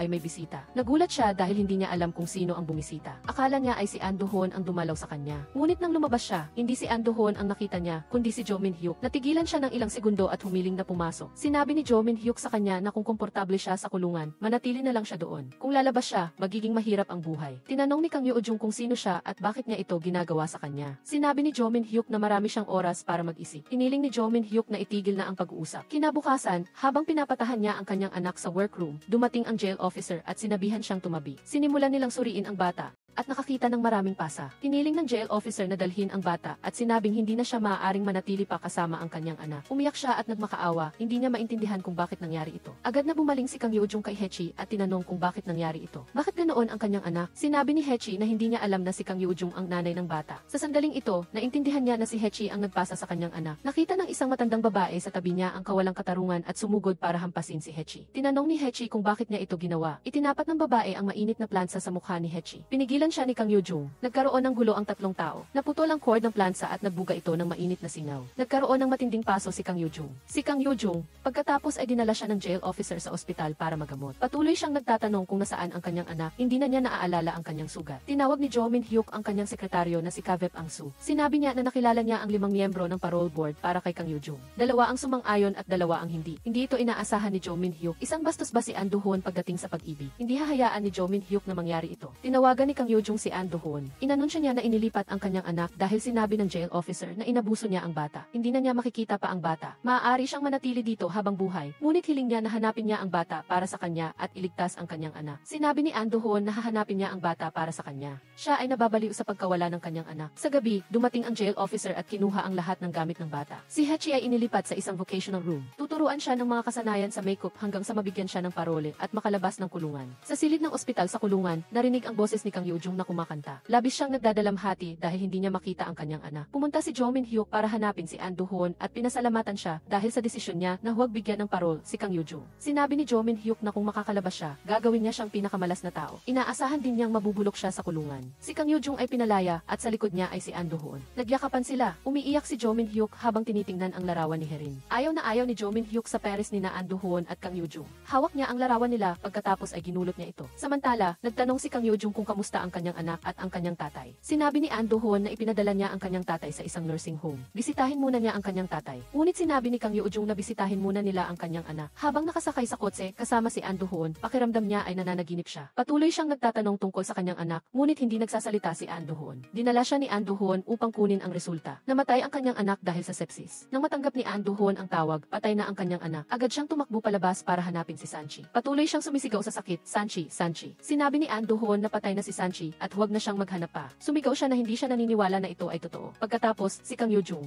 Dinala ni Kang Yeojung at An Do-hoon ang bata sa ilog kung saan siya naglabas ng hangin. Humingi ng paumanhin si An Do-hoon dahil hindi niya ito sinabi sa kanya. Ang pamilya ni Jo Min-hyuk ay lumahok sa World Hotel Selection. Sa taong ito, lahat ng hotel ay lalahok. Ang miyembro ng konseho ay nasa jury. Sina An Do-hoon at ang pamilya ni Jo Min-hyuk ay kumain ng magkasama. Sa pagpili na ito, kailangan nila ng maraming tulong mula sa pamilya si John. Pinayuhan ni Shin Se-yeon si Jo Min-hyuk na huwag nang makialam pa sa pamilya ni Kang Yeojung. Kung tutuusin, nasa kulungan na sila. Ang ginagawa niya ay nagpapaalala lang sa kanya ng masakit na nakaraan. Sina An Do-hoon at Kang Yeojung ay umuwi sa bahay ni Kang Yeojung at nakilala ang nanay ni An Do-hoon. Umiyak ng husto si Kang Yeojung. Sinabi ng nanay na huwag na siyang umiyak pa. Hayaan na niyang makapahinga ang bata. Kailangan pa niyang mabuhay. Kung malalampasan niya ang paghihirap na ito, walang hindi niya kayang lampasan sa hinaharap. Umiyak siya ng malakas. Hiniling ni An Do-hoon sa kanyang nanay na umuwi na para bigyan siya ng oras na malampasan ang kanyang kalungkutan. Hindi maintindihan ng tatay ni An Do-hoon kung bakit ginawa iyon ni Kang Yeojung. Tiningnan ni Kang Yeojung ang larawan ng kanyang anak at pagkatapos ay humingi ng paumanhin sa kanyang anak dahil hindi niya ito naprotektahan. Kinuha niya ang lahat ng kasalanan sa kanyang sarili. Niyakap ni An Do-hoon at Kang Yeojung ang isa't isa at umiyak ng malakas. Hindi sinasadyang dumaan si Kang Yeojung sa parking lot ni Jo Min-hyuk. Naglalakad siya ng walang buhay, parang nawawala ang kaluluwa. Lihim siyang sinundan ni Jo Min-hyuk. Naglalakad siya ng walang malay at nabangga si Jo Min-hyuk nang hindi niya napapansin. Sa gabi, naglagay siya ng birthday cake sa tabi ng ilog at umiyak ng malungkot. Ang eksena ay mukhang malungkot. Nakabulagta siya sa lupa at naaalala ang mga alaala sa tabi ng ilog. Nakita ni Jo Min-hyuk ang lahat. Hawak ni Kang Yeojung ang maliliit na tumpok ng lupa na parang para sa pag-alaala. Umalis siya sa gabi nang hindi sinasabi kay An Do-hoon na nag-alala sa kanya. Anong nangyari sa kanya? Sinabi ni Kang Yeojung na dapat niyang parusahan ang mga masasamang tao. Nabawi ni Kang Yeojung ang kanyang masaya at maasahang espiritu. Idinikit niya ang mga larawan ng kanyang anak sa buong silid para sa pag-alaala. Hiniling ni An Do-hoon na saliksikin ang lahat ng dokumento ni Jo Min-hyuk dahil humiling siya, ang mga dokumento at hard drive ay dapat na kumpiskahin. Sinabi ni Jo Min-hyuk na si An Do-hoon ay isang aso. Bakit niya kinagat ang kanyang amo? Sinabi ni An Do-hoon na habang habang siya ay isang ligaw na aso, natuklasan niya na ang kanyang amo ay talagang masamang tao. Tanging kapag nahuli siya ay maaaring mabawasan ang bilang ng mga taong iyon.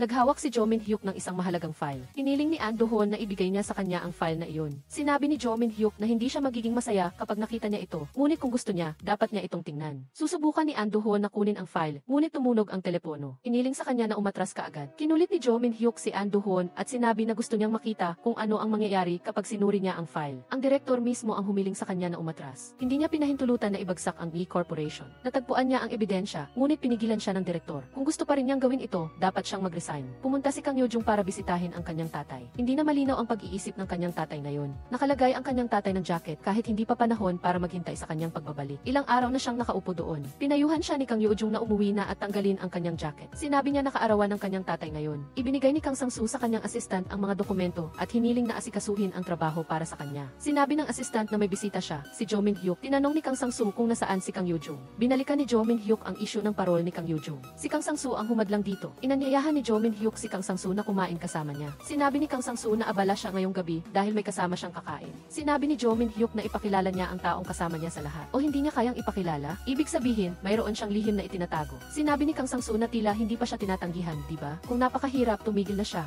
Ang pinagkaiba ni na Jo Min-hyuk at Kang Sang-soo ay nasa ugat na. Tumayo si Jo Min-hyuk at sinabing isipin niya, magkaiba ba talaga silang dalawa? Sa ticket booth, nakilala pa rin siya ng katrabaho niya. Pagkatapos noon, nagsimula siyang maghanap ng trabaho kung saan-saan. Magbubukas si Jo Min-hyuk ng kasino sa Hong Kong. Ang layunin ay hindi pera, kundi para iparenta. Pumunta si Kang Yoo-jung sa bahay ng namatay na nanay ni Herin para humingi ng paumanhin. Kinuha ng nanay ni Herin ang isang balde ng tubig at ibinuhos sa kanyang ulo. Pagkatapos, humagulgol siya at tinawag ang pangalan ni Herin. Pinalayas niya si Kang Yoo-jung. Ang presensya niya rito ay nagdulot lang sa kanya ng sakit sa puso. Ibinabalik ng nanay ni Hee-jin kay Jo Min-hyuk ang lahat ng gamit na ipinadala niya. Ano man ang gawin niya, hindi niya gusto ang mga gamit na ipinadala niya. Ibinabalik niya ang lahat. Galit siyang itinapon ang mga gamit sa lupa. Pagkatapos, pumunta siya kay Shin Se-eon. Nagpinta si Shin Se-eon ng larawan ng langit. Nang dumating siya, tinakpan niya ito ng tela. Tinanong siya ni Shin Se-eon kung ano ang problema. Ano man ang problema, dapat niya itong kalimutan para gumaan ang kanyang pakiramdam. Naglagay si Kang Yoo-jung ng numero ng telepono sa kanyang tatay upang madali siyang mahanap kapag nawala siya. Nang makita ni An Do-hoon na basang-basa si Kang Yoo-jung, tinanong niya kung anong nangyari. Sinabi niya na okay lang siya at nagtungo para maligo. Pagkatapos niyang maligo, gabi na, ngunit hindi pa umuwi si An Do-hoon. Nakatingin siya sa kanya habang hinahawi niya ang kanyang buhok. Biglang umiti si An Do-hoon nang may kasamang mali siya. Niyakap niya siya ng mahigpit at sinubukan niyang hubarin ang kanyang damit. Nag-aatubili siyang pinigilan ang kanyang kamay, ngunit nagpatuloy siya sa paghubad at natuklasan ang paso sa kanyang katawan. Agad niyang binubuton ang kanyang damit. Tinanong niya siya kung bakit nangyari ito. Humingi siya ng maraming paumanhin.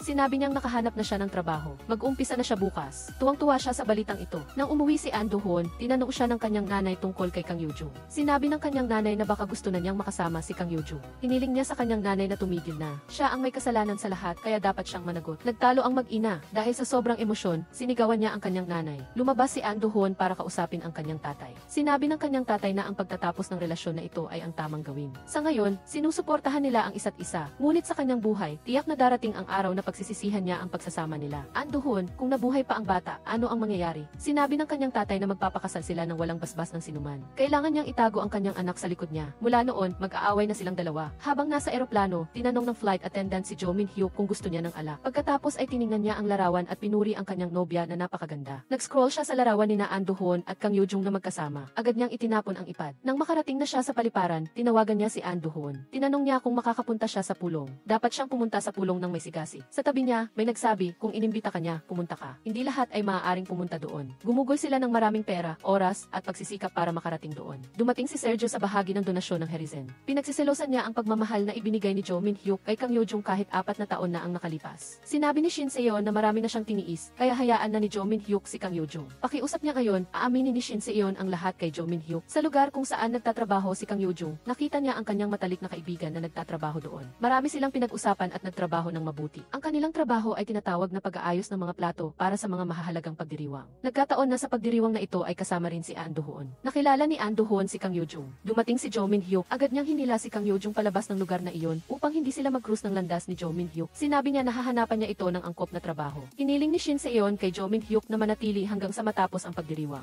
Ipapadala niya iyon sa sarili niya. Maagang umuwi si Kang Yoo-jung para alagaan ang kanyang ama. Hiniling ni Jo Min-hyuk na hanapin si Kang Yoo-jung dahil kung wala siya, hindi niya matatapos ang gusto niya. Biglang umawit si si Shin Se-yeon para sa lahat. Pagkatapos niyang umawit, agad siyang umalis ng entablado. Ang bahay ng ama ni Kang Yoo-jung ay ginulo ng mga gangster. Dumating si Jo Min-hyuk sa tamang oras para iligtas siya mula sa kanila. Sinabi ni Jo Min-hyuk na binili niya ang restaurant at binigyan siya ng 1 linggo para umalis. Sinabi ni Kang Yoo-jung na huwag na siyang sundan at abalahin pa. Agad na inalala ni Jo Min-hyuk ang aksidente noong gabing iyon. Sinabi niya na binaliwala niya ang bangkay at umalis. Naglakas loob ang isang taong tulad niya na saktan siya. Siya ay nalulumbay at lumuhod sa lupa habang umiiyak. Umuwi si Jo Min-hyuk sa lugar ng pagdiriwang at nakita niya si Kang Woo-chul na umiiyak sa kotse. Sinabi ni Jo Min-hyuk, ang sinumang hindi umiiyak para sa sarili niya ay huwag ding umiyak para sa iba. Dapat umiyak si Kang Yoo-jung para sa kanyang sarili. Pagkatapos ay binigyan niya ito ng panyo. Umalis siya doon sakay ng kanyang sasakyan. Hiniling ni Jo Min-hyuk sa kanyang mga tauhan na huwag nang subaybayan pa si Kang Yoo-jung at pansamantalang ihinto ang usapin sa tindahan. Si Kang Yoo-jung ay natrauma nang kausapin siya ni Jo Min-hyuk tungkol sa nangyari noong gabing iyon. Takot na takot siya. Tinanong siya ni An Do-hoon kung ano ang nangyari at sinabing sabihin sa kanya. Sinabi ni Kang Yoo-jung na dapat na siyang umalis doon dahil may ibang may-ari na ang bahay. Si Shin Se-yeon ay nag-iisa sa rooftop at nag-iisip. Lumapit si Jo Min-hyuk at sinabi na may stage fright siya pero nagdesisyon pa rin siyang umawi. Para kanino siya nagsisikap ng ganoon? Sinabi ni Shin Se-yeon na walang iba kundi para sa kanya. Marami na raw si Jo Min-hyuk kaya para sa kanya lang siya umawi. Sinabi ni Shin Se-yeon na pagod na siya at umalis. Tinila ni Jo Min-hyuk ang kamay niya at sinabing umawit siya roon. Tinanong ni Shin Se-yeon kung kaya niyang umiyak para sa kanya. Gusto ni Shin Se-yeon na tapusin na ang kasal. Ayaw na niyang magpakasal. Umuwi siya sa kanyang art room at pinunit ang kanyang mga painting. Inimpak ni Kang Yoo-jung ang kanyang mga gamit at umalis. Naramdaman ng ama ni Kang Yoo-jung na makati ang suot niyang bracelet. Hiniling niyang tanggalin ito, ngunit hindi niya ginawa. Dahil sa inis, nadapa ang kanyang ama at bumagsak sa sahig. Ang susunod na eksena ay ang eksena ng isang ina na nagtuturo sa kanyang anak na babae kung paano mag-gym. Sinabi niya na magkaiba sila ng kanyang ina, mula sa pagkain hanggang sa katawan. Nang sabihin ito ng babae, nagpakita ang ina ng kaunting pag-aalala sa kanyang mukha. Tinanong niya kung saang parte ng mukha nagpa-plastic surgery ang kanyang ina.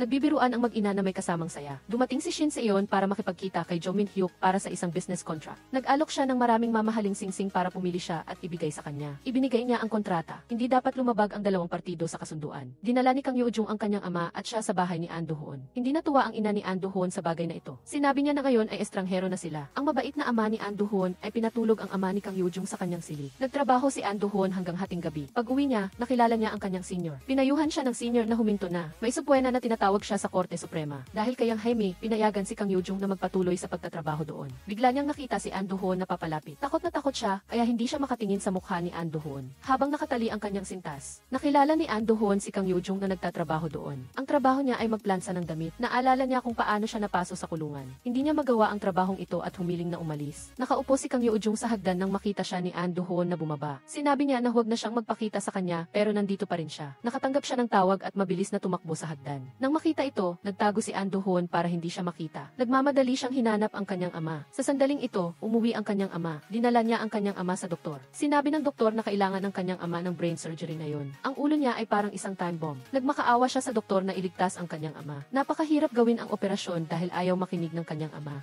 Habang nilalabhan niya ang damit ng kanyang ama, nag-alis siya ng maraming candy. Ngunit doon ay may singsing na ipinadala ni Jo Min-hyuk sa kanya sa ticket booth. Matapos ang Korte Suprema, may nag-imbita sa kanya at ipinakilala siya sa isang bagong trabaho. Ito ay sa D-Group. Nag-alok sila ng maraming benepisyo sa kanya. Ngunit hindi siya pumayag. Ibinenta ni Kang Yoo-jung ang singsing. May pera na siya para sa operasyon ng kanyang ama. Habang nasa ospital, bigla siyang hinuli. Sa isang lugar na hindi niya alam, sinabi sa kanya ng isang babae na, ito ang singsing na in-order ko para sa aking manugang. Bakit nasa iyo ito? Ang halaga ng singsing ay 150 milyong won. Sinabi ng babae na tatawagin niya ang pulis para arestuhin siya sa kasong pagnanakaw. Sa sandaling ito, dumating si Jo Min-hyuk.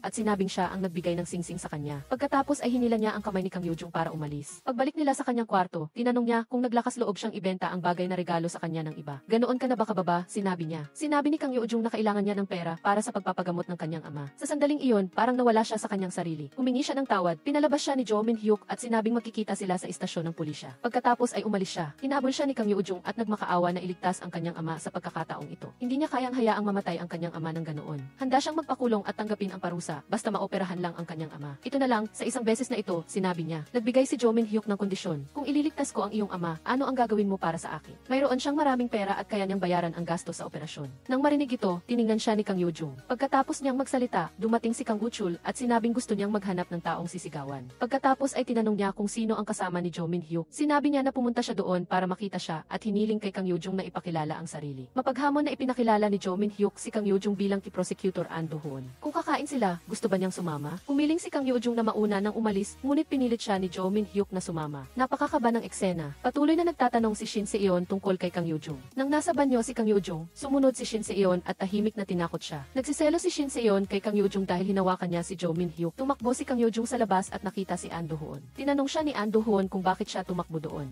Na-excite siya dahil hindi niya makita ang kanyang ama. Sinabi ni An Do-hoon na pumunta siya sa istasyon ng pulisya upang iulat na nawawala ang isang tao. Samantala, nagmaneho si An Do-hoon para hanapin ang kanyang ama. Nakita ni An Do-hoon ang ama ni Kang Yoo-jung na nakatayo sa ulan. Sinabi ng ama niya na mag-ingat siya sa pagmamaneho. Pagkatapos ay nagkwento ang kanyang ama tungkol sa nangyari noon. Si An Do-hoon mismo ang nagmamaneho ng sasakyan. Ngunit inilipat niya ang lahat ng kasalanan sa kanyang anak na babae. Sa katunayan, siya ay napakalinaw pa rin. Ngunit nagkunwari siyang nababaliw. Si Kang Yoo-jung ay nakaupo sa loob ng bahay nang marinig niya ang balita na natagpuan na ang kanyang ama. Tumakbo siya sa lugar na iyon at nakita si Jo Min-hyuk. Nagpasalamat siya kay Jo Min-hyuk dahil sa hindi pagpansin sa usapin ng Sing-sing. Ngunit kailangan na niyang umalis upang makita ang kanyang ama. Hinila ni Jo Min-hyuk ang kamay ni Kang Yoo-jung papasok sa kotse at dinala siya sa buhan. Nang dumating si Kang Yoo-jung, patay na ang kanyang ama at puno ng pasa ang kanyang katawan. Umiyak siya sa sakit. Dinala niya ang kanyang ama sa bahay upang gawin ang libing. Ang mga taong totoong nagmamahal sa kanya ay dumating sa libing. Sa wakas ay dinala niya ang kanyang ama sa kanyang huling hantungan. Sa huli, binigyan siya ni An Do-hoon ng isang tumpok ng pera upang hindi siya magsisi. Nag-usap sila ng matagal sa burol. Inalala ni An Do-hoon ang nangyari noong araw na iyon. Pagkatapos ay umalis muna si Kang Yoo-jung. Samantala, umiyak si An Do-hoon doon ng sandali. Hindi tinanggap ni Kang Yoo-jung ang pera at ibinalik niya ang Sing-sing sa bahay. Naalala niya ang nakaraan. Hindi raw siya dapat naghanap ng mga dahilan para lumayo sa bahay. Dapat mas pinakinggan niya ang kwento ng kanyang ama. Siya ay nalulumbay, niyakap ang damit ng kanyang ama at humagulhol. Tinanong ni Jo Min-hyuk kung kumusta na si Kang Yoo-jung. Ngunit sinabi ng kanyang kapatid na hindi niya makita si Kang Yoo-jung. Hiniling niya na hanapin siya sa lahat ng paraan. Pinaghihinalaan ni Jo Min-hyuk na si Kang Yoo-jung ay nasa lumang bahay na binili niya. Nang makita niya siya, napatunayan ang kanyang hinala. Ngunit siya ay walang malay at nakahiga sa lupa. Mabilis siyang binuhat ni Jo Min-hyuk papasok sa kotse at nagmaneho patungo sa emergency room. Labis siyang nag-aalala para sa kanya. Kahit galit siya sa kanya, patuloy pa rin siyang nagsasabi na hindi siya dapat mamatay. Si Kang Yoo-jung ay kulang sa sustansya at ang kanyang matagal na pagod ay humantong sa pagkapagod. Ang kanyang katawan ay napakahina. Ngunit ngayon ay nalampasan na niya ang krisis. Mukhang labis na nag-alala si Jo Min-hyuk para sa kanya. Sinabi pa niya na dapat siyang bumalik sa kanyang sarili. Kumuha siya ng tissue at pinunasan ang kanyang mga luha. Bumalik si Jo Min-hyuk sa kotse at sinabing may isa pang tao na malapit nang mamatay dahil sa kanya. Nag-away ang mga magulang ni An Do-hoon dahil lang sa bumili ang kanyang ama ng isang malaking kahon ng isda. Pagod na si An Do-hoon sa sitwasyong ito. Sinabi niya na hindi siya kasing galing na taga-usig tulad ng iniisip ng kanyang mga magulang. Hindi rin siya kasing matuwid na taga-usig tulad ng gusto ng kanyang mga magulang. Sa ngayon, wala siyang magawa. Pagkatapos niyang magsalita, umalis siya. Pagkatapos, tinanggap niya ang mga bahagi ng hotel mula sa chairman. Nang malaman ito ni Jo Min-hyuk, pumunta siya para hanapin si Kang Yoo-jung. Sinabi niya na dapat niyang kunin ang anumang dapat kunin. Ang kasal ay para sa negosyo. Inalala ni Jo Min-hyuk ang nangyari noong araw na iyon. Nagtaka si Shin Se-yeon kung ang pangyayaring iyon ay nang siya ay nag-ensayo ng pagkanta. Nakalimutan niyang kumain at uminom para lang makaawit para sa kanya, ngunit umalis siya. O kung ang pangyayari ay dinala niya ang isang murang singsing para mag-propose sa kanya kapag kailangan niya ng tulong. Kung hindi iyon, ang nangyari ay dinala niya ang pumatay sa kanyang minamahal na nakaupo sa tabi ni Jo Min-hyuk. Ang lahat ng ginawa niya ay ilabas lang ang galit niya sa iba. Ang mga bagay na ginawa niya sa mahinang babae ay para lang sa bata. Kung sinakal niya ang babae, sa palagay ba niya ay mararamdaman at magpapasalamat sa kanya si Shin Se-yeon? Nagalit si Jo Min-hyuk at sinabing huwag na siyang magsalita pa. Pinihit niya si Shin Se-yeon at idinikit sa bookshelf. Sinabi ni Shin Se-yeon na magalit siya at umiyak sa harap niya. Si Kang Yoo-jung ay pinalabas na sa ospital at sinabihan na may nagbayad na para sa kanyang bill sa ospital. Lumabas siya sa kalye na mukhang mahina, na parang wala na siyang lakas. Habang naglalakad sa kalye, nakita niya ang isang taong kasama niya dati sa kulungan. Hiniling ng babaeng ito na makasama na siya sa pagtira. Mayroon na siyang anak na lalaki, ngunit ang kanyang anak ay may sakit na naipasa sa kanya mula sa ina. Pinayuhan ni Kang Yoo-jung ang kanyang kapatid na maging matatag. Sinabi niya na maswerte at masaya siya na nakilala si Sunshine sa mundong ito. Sapat na iyon. Kinaumagahan, pumunta si Kang Yoo-jung sa Gi Hotel para makipagkita kay Director Jo Min-hyuk. Sa sandaling ito, pumasok din si Jo Min-hyuk. Nang makita niya siya, tumalikod siya sa ibang direksyon. Ngunit sa kabilang direksyon ay si Shin Se-yeon na papalapit. Kailangan niyang muling tumalikod. Sa pagkakataong ito, nakita niya si Kang Yoo-jung. Tinawag niya siyang bayad na driver. Pumunta siya upang magtanong tungkol sa kanyang utang. Ang utang ay inilipat sa pangalan ni Director Jo Min-hyuk. Ano ang nangyayari dito? Sinabi ni Jo Min-hyuk na ibig sabihin nito ay kailangan niyang bayaran ang utang sa kanya para maalis ang lahat ng tao at lamok. Ang kanyang panaderya ay nagdulot sa kanya ng maraming pagkalugi. Nang marinig ito, sinabi ni Kang Yoo-jung na babayaran niya ito ng buo. Babayaran niya ito ng buo. Sinabi ni Shin Se-yeon na alam niya kung ano ang relasyon nila ni Jo Min-hyuk. Hiniling niya na alisin agad si Kang Yoo-jung doon. Nakita ni Shin Se-yeon si An Do-hoon sa art gallery ni Shin Se-yeon. Narinig ni Shin Se-yeon na umalis na si An Do-hoon sa pagiging taga-usig. Sinabi niya na pumunta siya doon upang maghanap ng ibang mundo. Ang mundong ito ay masyadong masikip. Tiningnan ni An Do-hoon ang isang napakagandang asul na painting. Sa kalye, dahil sa sobrang pagtuon sa isang tao, nabunggo niya ang isang tagahatid ng sulat. Tinulungan niya ang lalaking ito na maghatid sa address sa kabilang kalsada. Nang buhatin niya ang sasakyan, tumakbo ang tagahatid ng sulat at nawala. Pagtingin niya sa itaas, nakita niya ang mga pulis na dumating. Humiling sila ng inspeksyon. Dinala siya sa istasyon ng pulisya dahil sa pamamahagi ng mga flyer ng adult meeting. Ipinaliwanag niya ang kanyang sarili, ngunit hindi naniwala ang pulis. Sinabi ng pulis na nakilala niya siya. Si Kang Yoo-jung ang taong nagdulot ng aksidente at tumakas. Tinanong niya kung gaano katagal bago siya makalabas doon. Mayroon bang sinuman na magbabayad ng piyansa para sa kanya? Matapos tingnan ang mga painting, inanyayahan ni Shin Se-yeon si Jo Min-hyuk na uminom. Dumating ang kanyang dalawang kaibigan para makipagkita sa kanya at uminom. Pagkatapos magsalita, umalis si Shin Se-yeon. Ngunit pinigilan siya at pinaupo para uminom kasama nila. Ipinakilala ni Shin Se-yeon si Jo Min-hyuk bilang isang taga-usig. Natanggap ni Jo Min-hyuk ang balita na ang Shinha Hotel ay mag-host ng isang World Forum. Nagtaka si Shin Se-yeon kung mayroon pang ibang bagay na hindi niya magawa. Sinabi ni Jo Min-hyuk na ang bagay na ito ay walang kinalaman kay Shin Se-yeon. Sinabi ng kanyang kaibigan na kung hindi siya at si Kang Yoo-jung ay seryoso, ibigay na lang niya sa kanya. Nagalit si Jo Min-hyuk at sinabi sa kanyang kaibigan na huwag hawakan si Kang Yoo-jung. Agad na umalis ang kanyang kaibigan. Humingi ng paumanhin si Kang Yoo-jung sa pagtawag sa kanya doon dahil wala na siyang ibang matawagan. Ibinigay sa kanya ni An Do-hoon ang isang postcard, isang rehabilitation center para sa mga dating bilanggo. Siya ang nagsabing maghiwalay sila, kaya mula ngayon ay hindi na sila magkikita ng ganoon. Tumawag si Jo Min-hyuk kay Kang Yoo-jung. Iniling ni Jo Min-hyuk na pumunta siya doon bilang isang bayad na driver. Sa kanyang kalasingan, inalala niya ang tungkol sa gabi ng aksidente.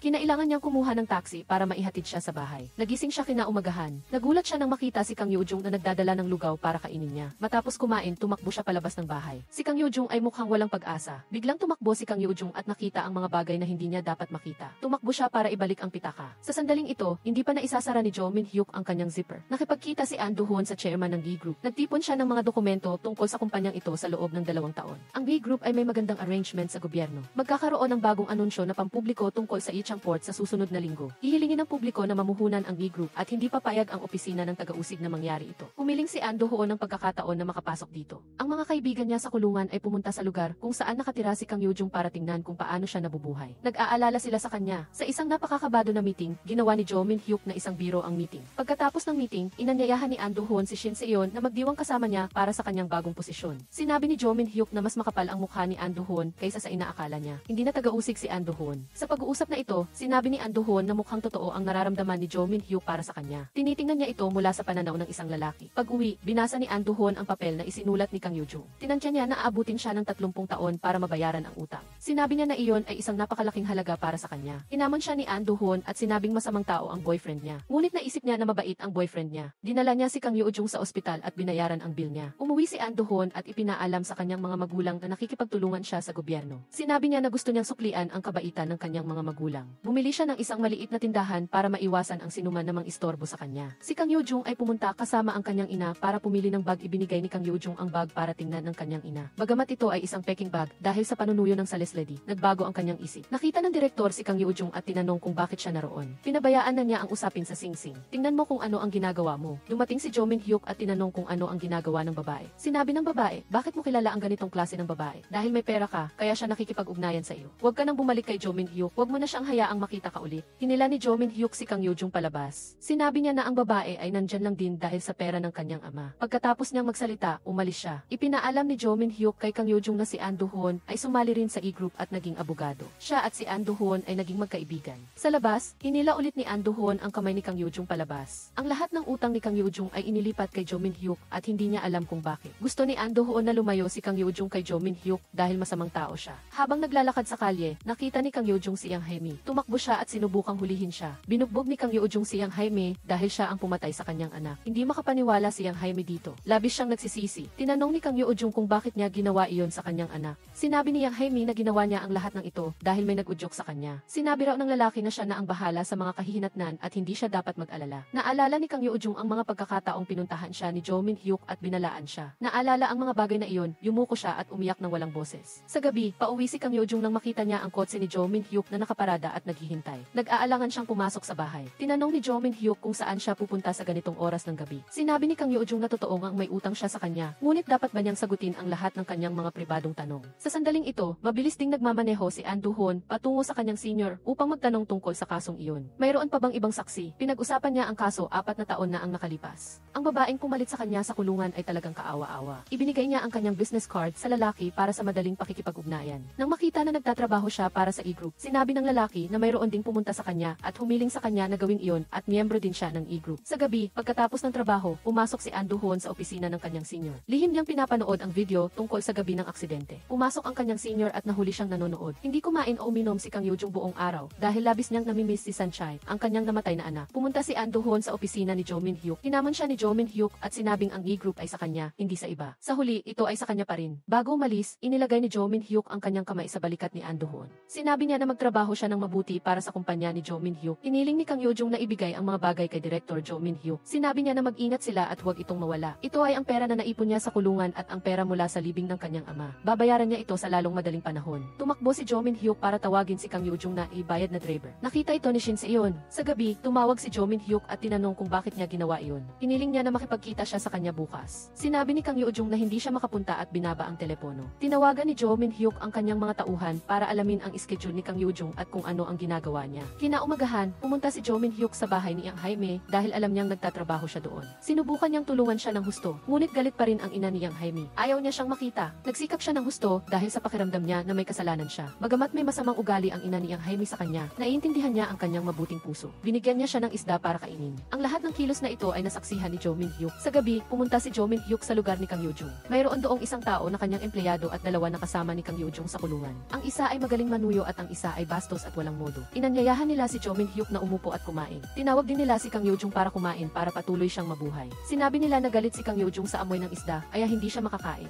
Tumayo siya at pumasok para hanapin si Kang Yoo-jung. Tinanong niya kung bakit niya kinasusuklaman ang amoy ng isda, ngunit kailangan pa ring ibenta ito. Nakakahiya. Sinabi ni Kang Yoo-jung na alam ni Jo Min-hyuk na mayroon siyang anak. Noong namamatay ang kanyang anak, hindi niya ito makita. Alam niya na mali siya at hindi niya matatakasan. Walang sinabi si Jo Min-hyuk, kumuha ng papel, inilagay sa mesa at umalis. Tumakbo palabas si Kang Yoo-jung at sinabing ang halaga na iyon ay napakalaki para sa kanyang maliit na kita. Lumabas si Jo Min-hyuk at tinanong kung bakit. Nang makita niyang nasasaktan si Kang Yoo-jung, mas nasasaktan siya. Si An Do-hoon ay nanonood ng black box sa kotse. Sa gabi na iyon, siya ay sobrang kinabahan at takot. Pagkatapos, mabilis niyang pinindot ang buton para burahin ito. Sa garahe, nakita ni An Do-hoon si Jo Min-hyuk. Sinabi ni Jo Min-hyuk na marami siyang alam tungkol sa kanya. Baka magulat siya. Ang dalawa ay palaging nag-aaway tuwing nagkikita. Nakipagkita si Jo Min-hyuk kay Shin Se-yeon upang malaman ang higit pa tungkol sa kumpanya. Tiningnan niya ang mga ulat tungkol sa mga transaksyon ng senior. Maingat niyang tiningnan ito. Sinabi ni An Do-hoon na hindi niya ito maapektuhan kaya hindi siya dapat mag-alala. Nagtrabaho si An Do-hoon ng napakagabi at nakatulog sa kanyang opisina. Nakita ito ni Shin Se-yeon at tinakpan siya ng kumot. Mukhang may nararamdaman si Shin Se-yeon para sa kanya. Nagising si An Do-hoon sa sandaling iyon at umalis. Kinaumagahan, pinag-usapan ni Jo Min-hyuk at Shin Se-yeon ang tungkol sa business contract. Si An Do-hoon ay lumabas mula sa elevator. Yumuko si Shin Se-yeon dahil sa nangyari kagabi. Muling naghamon ang isa't isa sina Jo Min-hyuk at An Do-hoon. Sa restoran ni An Do-hoon, ipinapalabas sa Gi ang panayam sa kanya. Ang kanyang mga magulang ay napakasaya na ang kanilang anak ay naging isang abogado. Nakita ni Kang Yoo-jung ang balitang ito habang naglilinis ng bahay at napakasaya niya. Ang taong kasama niya sa bahay ay si Kang Yoo-jung.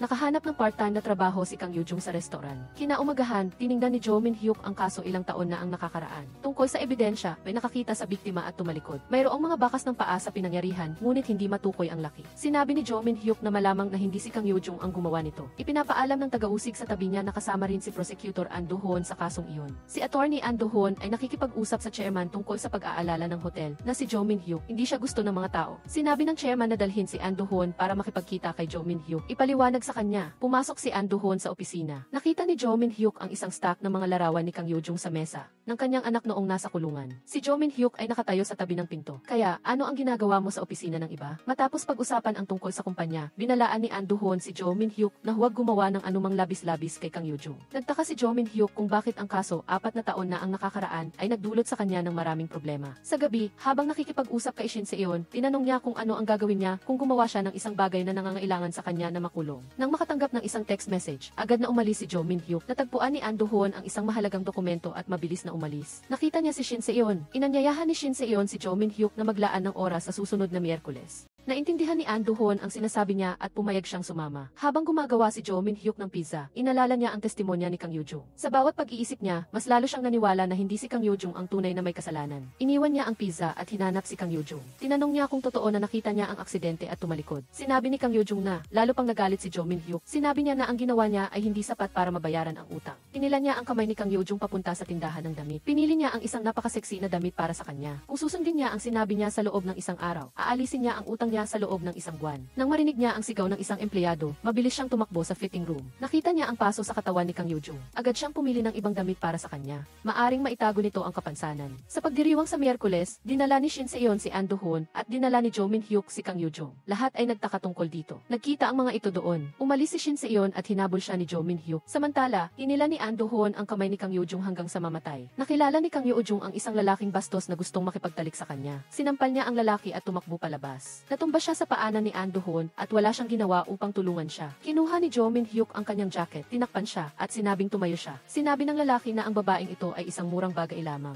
Hanggat may pera, gagawin niya ang lahat. Pagkatapos magsalita, inagis niya ang pera sa ulo niya. Nang makita ito, pumasok si Jo Min-hyuk at binugbog ang lalaki. Ipinagbigay alam ni Kang Sang-soo ang tungkol sa nangyari, 4 na taon na ang nakakaraan. Sa Gi Hotel, naganap ang isang meeting upang alisin si Director Jo Min-hyuk sa kanyang posisyon. Lumapit si Shin Se-yeon at sinabing sa kanyang mga shareholders, maaari siyang lumahok sa meeting na ito. Nang marinig ang balita, labis na nagalit ang chairman. Si Shin Se-yeon ang nagtaas ng kamay upang alisin si Jo Min-hyuk sa kanyang posisyon. Nag-away sina Jo Min-hyuk at An Do-hoon dahil kay Kang Yoo-jung. Pinagtanggol pa rin ni Kang Yoo-jung si An Do-hoon kahit na marami siyang ginawang mali. Nag-away sina An Do-hoon at Kang Yoo-jung pagkatapos. Mag-isa si Kang Yoo-jung na naglalakad sa ulan habang humahagulgol. Naalala niya ang mga unang araw nang magkakilala sila. Labis siyang nasaktan. Sa board meeting na ito, marami ang sumang-ayon na alisin si Director Jo Min-hyuk. Sa gayon, ang kahilingan na alisin si Director Jo Min-hyuk ay inaprubahan. Aprobado ang hiling ni Jo Min-hyuk. Labis na nagalit ang chairman kay Kang Sang-soo dahil labis siyang nagtiwala sa kanya at ipinagkatiwala sa kanya si Jo Min-hyuk. Pumasok si Jo Min-hyuk at sinabing siya ang humiling kay Kang Sang-soo na gawin ang ibang bagay. Ipinagbigay alam ni Kang Sang-soo na pinawalang bisa ng board meeting ang posisyon ni Director. Kasama sa mga sumang-ayon si Shin Se-yeon. Pinalabas ng chairman si Jo Min-hyuk. Lumabas si Jo Min-hyuk at nakita si An Do-hoon. Sa sandaling ito, papalapit din si Shin Se-yeon. Gustong suntukin ni Jo Min-hyuk si An Do-hoon at humingi siya ng tawad. Si Jo Min-hyuk ay nag-iisip tungkol kay Kang Yoo-jung sa kanyang silid. Hindi niya alam kung ano talaga ang ginawa niya. Si Kang Yoo-jung ay nag-isip din ng labis tungkol sa nangyari kagabi. Sigurado ang kanyang kaibigan na may nangyari sa kanya. Bagamat pagod siya, nagtatrabaho pa rin siya. Jo Min-hyuk met Kang Yoo-jung on her way to work. He asked her what she and An Do-hoon were hiding. He must have known something, which is why he asked her that. Kang Yoo-jung ran into the middle of the road and said that she was also the killer and then ran away. Are you satisfied now? She asked. Would you be satisfied if I died? After that, she ran into the middle of the street like she was crazy. She ran into the busy street and was hit by a car. She got up and left. Jo Min-hyuk also seemed to go crazy and love there, but this love was a painful one. At this time, An Do-hoon went to see a man who was like Jo Min-hyuk's rival. An Do-hoon said he was the heir to the leader of the I group and asked him to open the envelope. There are things in here, and Jo Min-hyuk's evil deeds. He laughed with glee. While waiting at the bus stop, she recalled the conversation she had with An Do-hoon in the past. At this moment, Jo Min-hyuk approached her. She told him that she didn't want to see him again and was in a lot of pain. An Do-hoon talked to Shin Se-yeon about how Jo Min-hyuk became like that. She and he went out to dinner together. When they got to the hotel entrance, they met Jo Min-hyuk. Shin Se-yeon said that Jo Min-hyuk would not be allowed to interfere in her love life. After saying that, Shin Se-yeon left. They continued their dinner at An Do-hoon's house. An Do-hoon's mother asked a lot of questions about Shin Se-yeon, such as what her family was like and what her profession was. During this time, the chairman's family was having dinner, and he decided to let Jo Min-hyuk.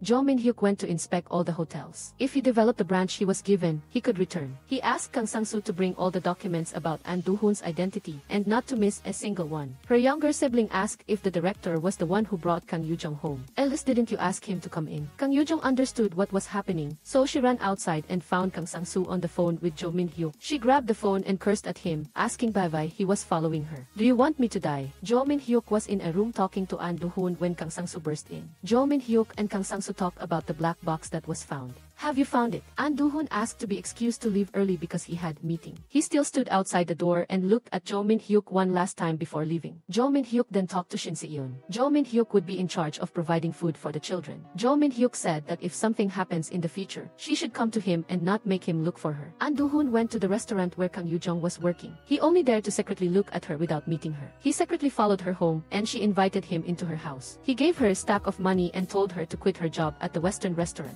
Jo Min-hyuk was the representative of that Western restaurant. If she didn't want to be taken advantage of by Jo Min-hyuk, she should quit her job and take the money he gave her. An Do-hoon only died. Humiling si Kang Yoo-jung na mag-resign siya sa trabaho para makaramdam siya ng kaginhawaan at hindi na siya pahirapan pa ni Kang Yoo-jung. Kinabukasan, pumasok pa rin siya sa trabaho. Inireklamo siya dahil sa paglabag sa Trademark. Habang papasok sa elevator, 2 tao ang sumunod. Nag-usap sila tungkol kay Director Jo Min-hyuk at hiniling na ibalik ang imahe sa black box. Nagtaka sila kung bakit ginawa ito ng direktor dahil patay na rin naman ang tao. Tinanggal sa trabaho si Kang Yoo-jung mula sa Western restaurant at pinalabas. Agad niyang nakita si Jo Min-hyuk. Nang lumapit si Jo Min-hyuk sa kanya, kinuha ni Kang Yoo-jung ang isang tumpok ng pera sa kanyang bulsa at sinabing nagbayad na siya ng ilang buwan ng maaga. Hiling niya na huwag na siyang pahirapan pa at pakawalan na siya. Sinabi niya na siguradong babayaran niya ang lahat ng kanyang utang at tumakbo siya pauwi. Nakita ni Kang Yeojung na ang restaurant ay naging sirang-sira. Si Kang Yeojung ay tumakbo upang tanungin si Sangguang kung ano ang nangyari. Sinabi ni Sangguang na may nagreklamo na nagbebenta ang kanyang tindahan ng Peking bag, ngunit dahil kaunti lamang ang dami, kailangan lamang niyang magbayad ng maliit na multa. Humingi ng paumanhin si Kang Yeojung kay Sangguang dahil inakala niya na dahil sa kanya ay dumating ang mga pulis. Si Jo Min Hyuk ay umuwi at nakita si An Do-hoon. Nagduda siya at sinabing may sikreto si An Do-hoon na gustong itago, na ayaw niyang malaman ng ibang tao. Sinabi ni An Do-hoon na wala siyang anumang sikreto. Sinabi ni Jo Min Hyuk na protektahan niya ang sikretong iyon sa kanyang buhay dahil personal niya itong hahanapin. Gusto ni An Do-hoon na laging talunin si Jo Min Hyuk. Si Jo Min Hyuk ay isang taong gustong laging tumingin mula sa itaas. Si An Do-hoon ay laging gustong umakyat ng mataas para maging katumbas niya. Sinabi ni Shin Se-yeon na kung hindi siya makakaakyat, mas maganda kung ibagsak niya na lang ito. Sa meeting ng board of directors, si An Do-hoon ang papalit kay Jo Min Hyuk upang magpatuloy sa pamamahala ng hotel.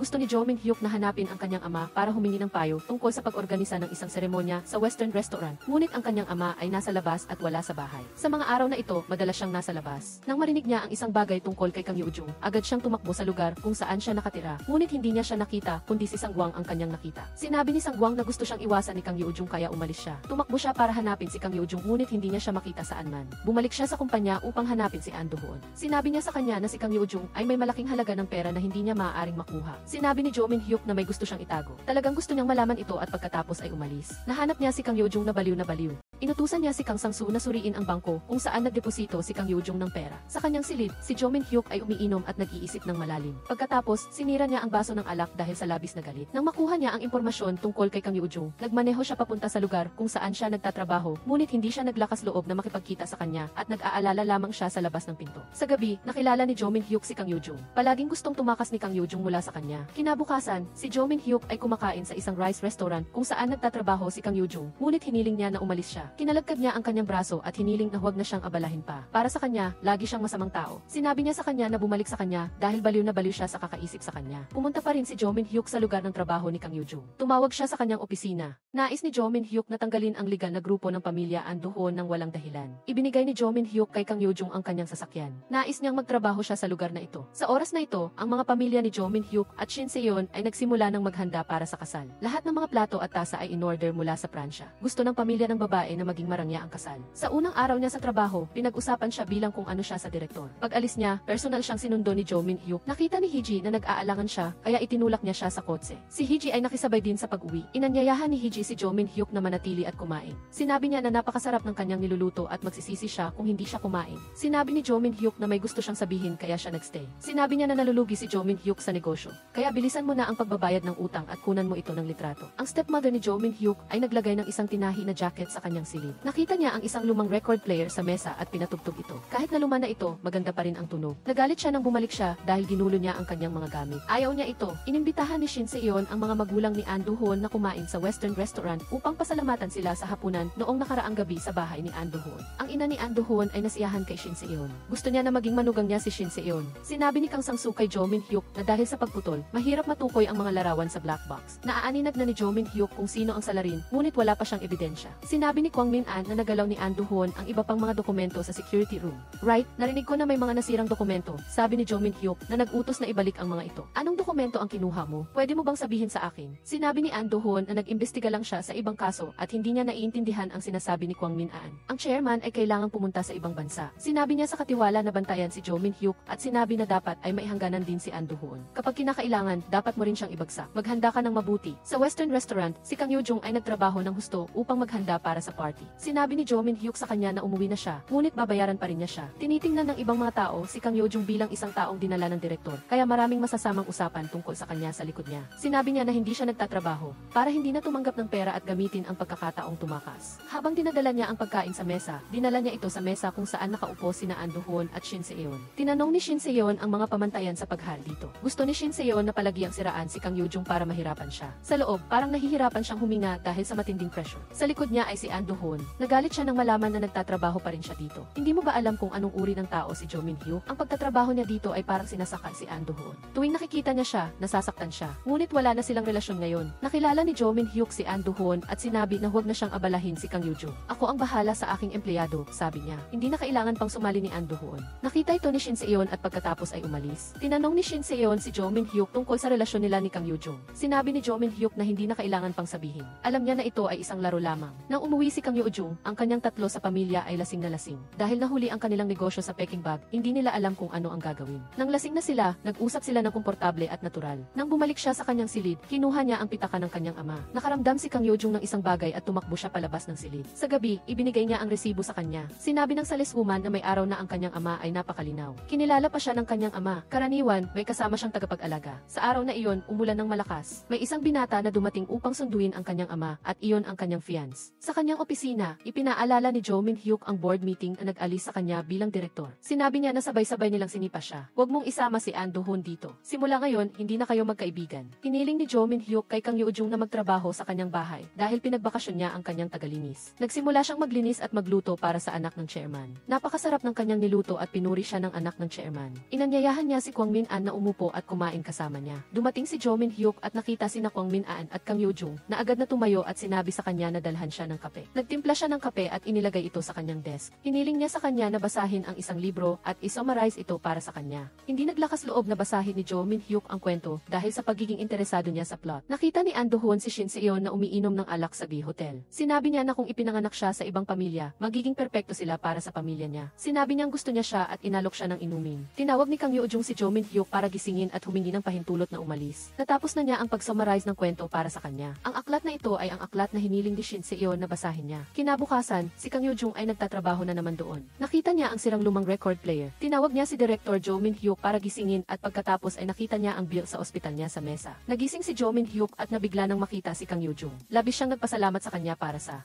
dinala ni Jo Min-hyuk si Kang Yoo-jung sa ospital. Lumabas siya at gumawa ng gawaing bahay tulad ng pagpapatuyo ng kumot at unan. Naalala niya ang mga araw niya sa bilangguan. Pagkatapos niya, humingi siya ng pahintulot na umuwi. Mula kinabukasan, nagsimula siyang magtrabaho sa Western Restaurant. Umuwi si Kang Yoo-jung sa gabi kasama si Hachi. Agad na sinaktan ni Sangguang si Hachi at itinulak siya sa lupa. Pinayuhan ni Kang Yoo-jung si Sangguang na tumigil. Umiiyak si Hachi at sinabing wala siyang kasalanan at natakot siya sa araw na iyon. Biglang may dumating na text message sa kanyang telepono mula kay An Do-hoon na humihiling na makipagkita sa kanya sa labas. Sinabi ni An Do-hoon na si Jo Min-hyuk ay nag-imbestiga sa aksidente sa sasakyan. Akala niya ay kasalanan lahat ito ni Kang Yoo-jung. Sinabi niya na si Kang Yoo-jung ang nagmamaneho at narito lamang siya para kumpirmahin ito. Bumaba si Kang Yoo-jung sa sasakyan at sinabi na nasa supermarket siya bago ang riles ng tren. Sinabi niya na nakita niya si An Do-hoon na nagmamaneho at siya rin ang naghatid sa kanyang ama noong araw na nawala siya. Walang sinabi si An Do-hoon at umalis siya. Agad na tumakbo si Hachi palabas at tinanong kung ano ang sinabi niya sa kanyang ate at siya ang humarang sa kanyang pansamantalang paglaya. Hindi makapaniwala si Kang Yoo-jung sa narinig niya. Tinanong niya si Hachi kung sigurado ba siya. Lubhang nalulumbay siya at nasaktan. Malamang na galit siya kay An Do-hoon. Kinabukasan, huminto siya sa kanyang trabaho sa Western Restaurant upang maghanap ng ebidensya. Nakuha niya ang tape at sinimulan niya itong panoorin. Umiiyak siya habang nanonood at nakita niya ang mahalagang bahagi. Pagkatapos panoorin ang tape, si Kang Yoo-jung ay tumakbo pa uwi dahil sa sobrang sakit na nararamdaman niya at umiyak. Umiiyak siya at pinupukpok niya ang kanyang ulo sa dingding. Nang dumating si Jo Min-hyuk sa bahay ni Kang Yoo-jung at makita siya, agad siyang niyakap. Umiyak siya ng malakas sa sobrang sakit at desperasyon nang malaman niya ang katotohanan. Humingi siya ng paumanhin dahil sa hindi niya pagkakaintindi sa kanya. Tumayo siya at pagkatapos ay umupo sa ulo ng kama. Sila ay nag-usap at nagbahagi ng kanilang mga damdamin. Nagkaisa sila at nagkaunawaan dahil pareho silang dumaan sa mga katulad na bagay. Hinanap ni An Do-hoon si Shin Se-yeon sa kanyang bahay. Niyakap niya si Shin Se-yeon at umiyak na parang hindi pa siya umiiyak kailanman. Sinabi ni An Do-hoon na isinuko niya ang lahat para lang makarating sa tuktok, ngunit wala siyang nakuha. Sinabi ni Shin Se-yeon na dumaan din siya sa parehong bagay para lang mamuhay ayon sa inaasahan ng kanyang mga magulang. Ngayon, si Kang Yoo-jung ay dumating upang magtrabaho sa Western Store. Tuwing nagpapalit siya ng damit, nakikita niya ang kanyang paso at nahihiya siya dito. Si Jo Min-hyuk ay nasa kotse at hiniling sa driver na bumalik dahil nag-aalala siya kay Kang Yoo-jung. Nakipag-usap siya ng pribado sa manager tungkol kay Kang Yoo-jung. Ipinaalam ng manager na si Kang Yoo-jung ay may mahalagang gagawin kaya nagpalit siya ng shift kay Hee-ji at pagkatapos ay umalis. Si Kang Yoo-jung ay pumunta sa mga pulis para mag-imbestiga ng ilang bagay. Hinanap ni Kang Yoo-jung si An Do-hoon, ngunit pinalabas siya ng kanyang mga tauhan. Tumanggi siyang makipagkita sa kanya. Pumunta si Jo Min-hyuk sa lugar ni Sangguang para hanapin si Kang Yoo-jung ngunit hindi niya siya nakita doon. Para siyang baliw sa pag-aalala para sa sa kanya at natatakot siyang may mangyari sa kanya. Si An Do-hoon ay nagmamaneho pa uwi nang harangin ni Kang Yoo-jung ang kanyang kotse. Nagtanong siya tungkol sa bracelet ng kanyang ama. Ang bracelet ay hindi maaaring alisin ng mag-isa. Sila ay nag-usap sa loob ng kotse. Nagtanong siya tungkol sa kanyang ama. Sinabi niya na siya ang hindi nagpapapasok sa kanyang ama sa nursing home at siya ang hindi makapag-alaga sa kanya dahil sa kanyang pagiging perpekto. Paano kung ako ang nagtapon sa iyong ama sa kotse? Hiniling niya na itigil niya ang kotse, ngunit tumanggi siya. Muli silang nag-away sa loob ng kotse sa isang napakadelikadong paraan. Tinanong niya kung bakit niya nagawa iyon sa kanyang ama. Dahil sa takot, kinuha din niya ang kanyang anak at pinabayaan siyang mamatay. Bumaba siya sa kotse at kinalagkad niya si An Do-hoon pababa. Hiniling niya na lumuhod siya sa harap ng kanyang anak at ama para humingi ng paumanhin. Kung luluhod ka para humingi ng paumanhin, mawawala na rin ako, sabi niya. Naalala ni An Do-hoon ang araw na iyon kung saan inako niya ang kasalanan para sa kanya. Kung iniwan niya siya, hindi siya magsisisi ngayon.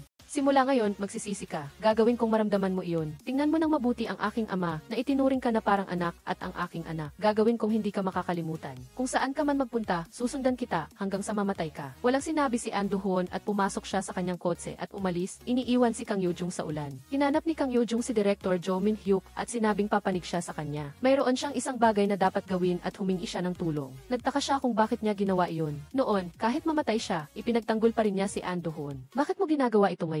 Sinabi niya na para sa mga taong namatay. Pagkatapos, nagmaneho sila pa uwi. Sinabi ni Jo Min-hyuk na gusto niyang bumagsak si An Do-hoon. Ano ang dahilan kung bakit kailangan mo ako? Bumaba si Kang Yoo-jung sa kotse at umuwi. Agad na tinawagan ni Jo Min-hyuk si Kwang Min-an para mag-imbestiga. Sino ang nakita niya at ano ang ginawa niya nitong nakaraang linggo? Nagtaka siya kung ano ang ginawa ni An Do-hoon. 2 araw siyang wala sa bahay. Kinabukasan, inanyayahan ni Jo Min-hyuk si An Do-hoon na kumain. Diretsahan niyang tinanong si An Do-hoon kung ano ang ginawa nila ni Kang Yoo-jung. Ano ang ginawa at paano mo ginawa upang talikuran ka ni Kang Yoo-jung? Sa araw ng aksidente, magkasama sila at nag-uusap, ngunit sa huli ay nagkasalungat sila. Walang gustong magsalita sa kanila. Sinabi ni Kwang Min-an na malapit nang maibalik ang data sa black box. Pagkatapos, umalis si Jo Min-hyuk at binalaan siyang huwag makipagkita kay Shin Se-yeon. Sa pulong na ito, dumalo si Kang Yoo-jung. Siya ay binigyan ng ipinakilala siya ni Jo Min-hyuk bilang taong nagpataas ng kita sa restaurant. Paglabas niya sa meeting, tinanong siya ni Shin Se-yeon kung ano siya kay Jo Min-hyuk. Si An Do-hoon ay nandoon din at sinabing ginagamit niya ang posisyon ni Jo Min-hyuk upang itaas ang kanyang posisyon. Sumagot si Kang Yoo-jung at sinabing, hindi ba ganoon din ang ginagawa mo? Dumating si Jo Min-hyuk at inalis siya sa laro. Hiniling ni Jo Min-hyuk na pumunta siya sa kanyang bahay para magtrabaho bukas. Taos puso akong nagpapasalamat sa iyo. Si Jo Min-hyuk at An Do-hoon ay nagpapanggap lang para sa kanila. Sa kotse, nabasa ni Jo Min-hyuk ang masamang balita tungkol sa kumpanya. May sakit ang kanyang ama at alam ng lahat maliban sa kanya. Hiniling niya sa katiwala na ipaalam sa kanya ang lahat kahit na ang pinakamaliit na bagay. Nakipagkita si An Do-hoon kay Shin Se-yeon. Nakipagkita si An Do-hoon kay Shin Se-yeon at sinabing si Kang Yoo-jung ang tunay na mahal niya. Taos puso siyang humingi ng paumanhin kay Shin Se-yeon. Ito ay lubos na nakadismaya kay Shin Se-yeon. Pakiramdam niya ay isa siyang biro sa hapunan. Sinabi ni Hee-ji na dapat siyang lumapit kay Director Jo Min-hyuk dahil gusto siya ni Jo Min-hyuk. Si Jo Min-hyuk ay nakaupo sa kanyang silid nang ipaalam ni Kwang Min-an na ang taong nakilala ni Kang Yoo-jung noong nakaraang linggo ay isang babae na nagngangalang Lee Hee-ji. Siya ay nasa bilangguan kasama ni Kang Yoo-jung at siya rin ang nag-akusa kay Kang Yoo-jung ng pambubugbog sa bata. 3 araw na ang nakalipas, dumating din si Hee-ji para kunin ang footage mula sa parking lot kung saan nawala din ang kanyang ama. Hiniling ni Jo Min-hyuk na hanapin siya at ang tape. Si Shin Se-yeon ay nakaupo sa kanyang silid at nag-iisip ng malalim tungkol kay Kang Yoo-jung. Sinimulan ni Shin Se-yeon na pukawin si Kang Yoo-jung. Humingi ng paumanhin si Kang Yoo-jung kay Shin Se-yeon, ngunit sinabi niya na pupunta pa rin siya dito dahil may utang siya kay Jo Min-hyuk at may utang siyang sisingilin kay An Do-hoon. Sinabi ni Shin Se-yeon na si Kang Yoo-jung ay isang linta na naghahanap lamang ng kita. Ipinahayag ni An Do-hoon na ibebenta ang Ili Hotel dahil sa maraming dahilan. Nakipagkita si An Do-hoon kay Shin Se-yeon ng pribado para mag-usap. Sinabi niya na nakalimutan na niya si Kang Yoo-jung at maaari niyang paghiwalayin ang dalawa. Sinabi ni Shin Se-yeon na gawin lang niya ito. Iginagalang niya siya sa pagsasabi niya ng ganoong bagay. Si Kang Yoo-jung ay nagtrabaho ng husto sa Western Restaurant. Patuloy na pinapayuhan ni Hee-ji si Kang Yoo-jung na lumapit kay Jo Min-hyuk. Sa Gi Hotel, nagaganap ang isang internal meeting. Sinabi ni An Do-hoon na hindi sapat ang kakayahan ni Jo Min-hyuk para makilahok. Si Jo Min-hyuk ay tumakbo at gusto niyang suntukin si An Do-hoon, ngunit pinigilan siya ni Kwang Min-an. Sinabi ni Jo Min-hyuk, ako ang may-ari ng hotel na ito. Tandaan mo iyan. Si Jo Min-hyuk ay nakipagkita kay Shin Se-yeon at sinabing gamitin niya ang kanyang pera para mamuhunan sa kanya. Sinabi ni Shin Se-yeon na hindi na sila magkaibigan ngayon. Ano ang may papangako mo? Ikakasal ka na sa akin pero nakikipagsama ka sa ibang babae. Hindi iyan sapat na kwalifikasyon. Humiling si Shin Se-yeon na paalisin si Kang Yoo-jung at pagkatapos ay pag-iisipan niya ito. Walang sinabi si Jo Min-hyuk at umalis. Sa labas, nakita niya ang taong kinamumuhian niya, si Che-ha, ngunit kailangan niyang humingi ng tulong, kaya lumapit siya. Agad niyang nakita si Attorney An Do-hoon. Tinamon siya ni Che-ha at tinanong kung bakit hindi niya dinala ang mga basurang kalakal. Humihingi ako ng paumanhin sa iyo, sabi niya. Kung wala ka namang sasabihin, umuwi ka na para makapag-usap pa siya. Nagtimpi si Jo Min-hyuk at walang sinabing anuman at umalis siya. Pumunta siya sa bahay ni Kang Yoo-jung ngunit wala siya doon. Pumunta siyang muli sa restaurant at sinabi sa kanya na kung mabebenta ang kumpanya, matatanggal matagal sila pareho sa trabaho. Nag-usap sila ng taos-puso. Pagkatapos na maramdaman ang damdamin ng isa't isa, kusa siyang hinalikan ni Jo Min-hyuk, ngunit umiwas siya. Nakita ni An Do-hoon ang eksena na ito. Nakatanggap si Jo Min-hyuk ng tawag mula sa kumpanya tungkol sa pagbebenta ng hotel. Kailangan niyang bumalik kaagad. Sinabi niya na bago umuwi ang kanyang ama, hindi niya maaaring ibenta ang restaurant dahil ang kanyang ama ang dapat magdesisyon. Sinabi ni Kwang Min-an na susubukan niya bago bumalik ang chairman. Nang umuwi si Kang Yoo-jung, tinanong siya ni Hee-ji tungkol sa kanyang relasyon sa direktor. Sa Western Restaurant, nagdiriwang ang mga empleyado ng kaarawan ng isang customer. Si An Do-hoon ay nandoon din at binati siya ni Kang Sang-soo sa kanyang kaarawan. Nagtanong siya kung nasaan ang kanyang regalo. Humingi ng paumanhin si Kang Sang-soo dahil hindi siya nakapaghanda. Pumunta si Jo Min-hyuk upang hanapin si Kang Yoo-jung at tinanong kung natapos na niya ang bagong recipe. Ang recipe na ito ay ipapadala sa mga mamumuhunan upang madagdagan ang halaga ng restaurant na ito. Ipaliwanag mo ang iyong recipe at sundin mo ulit ang plano. Ngunit hindi siya sigurado at sinabing hindi niya ito magagawa. Hiniling ni Jo Min-hyuk na gawin niya ito. Hindi siya tutulungan ang sinuman ng walang dahilan. May tawag sa telepono.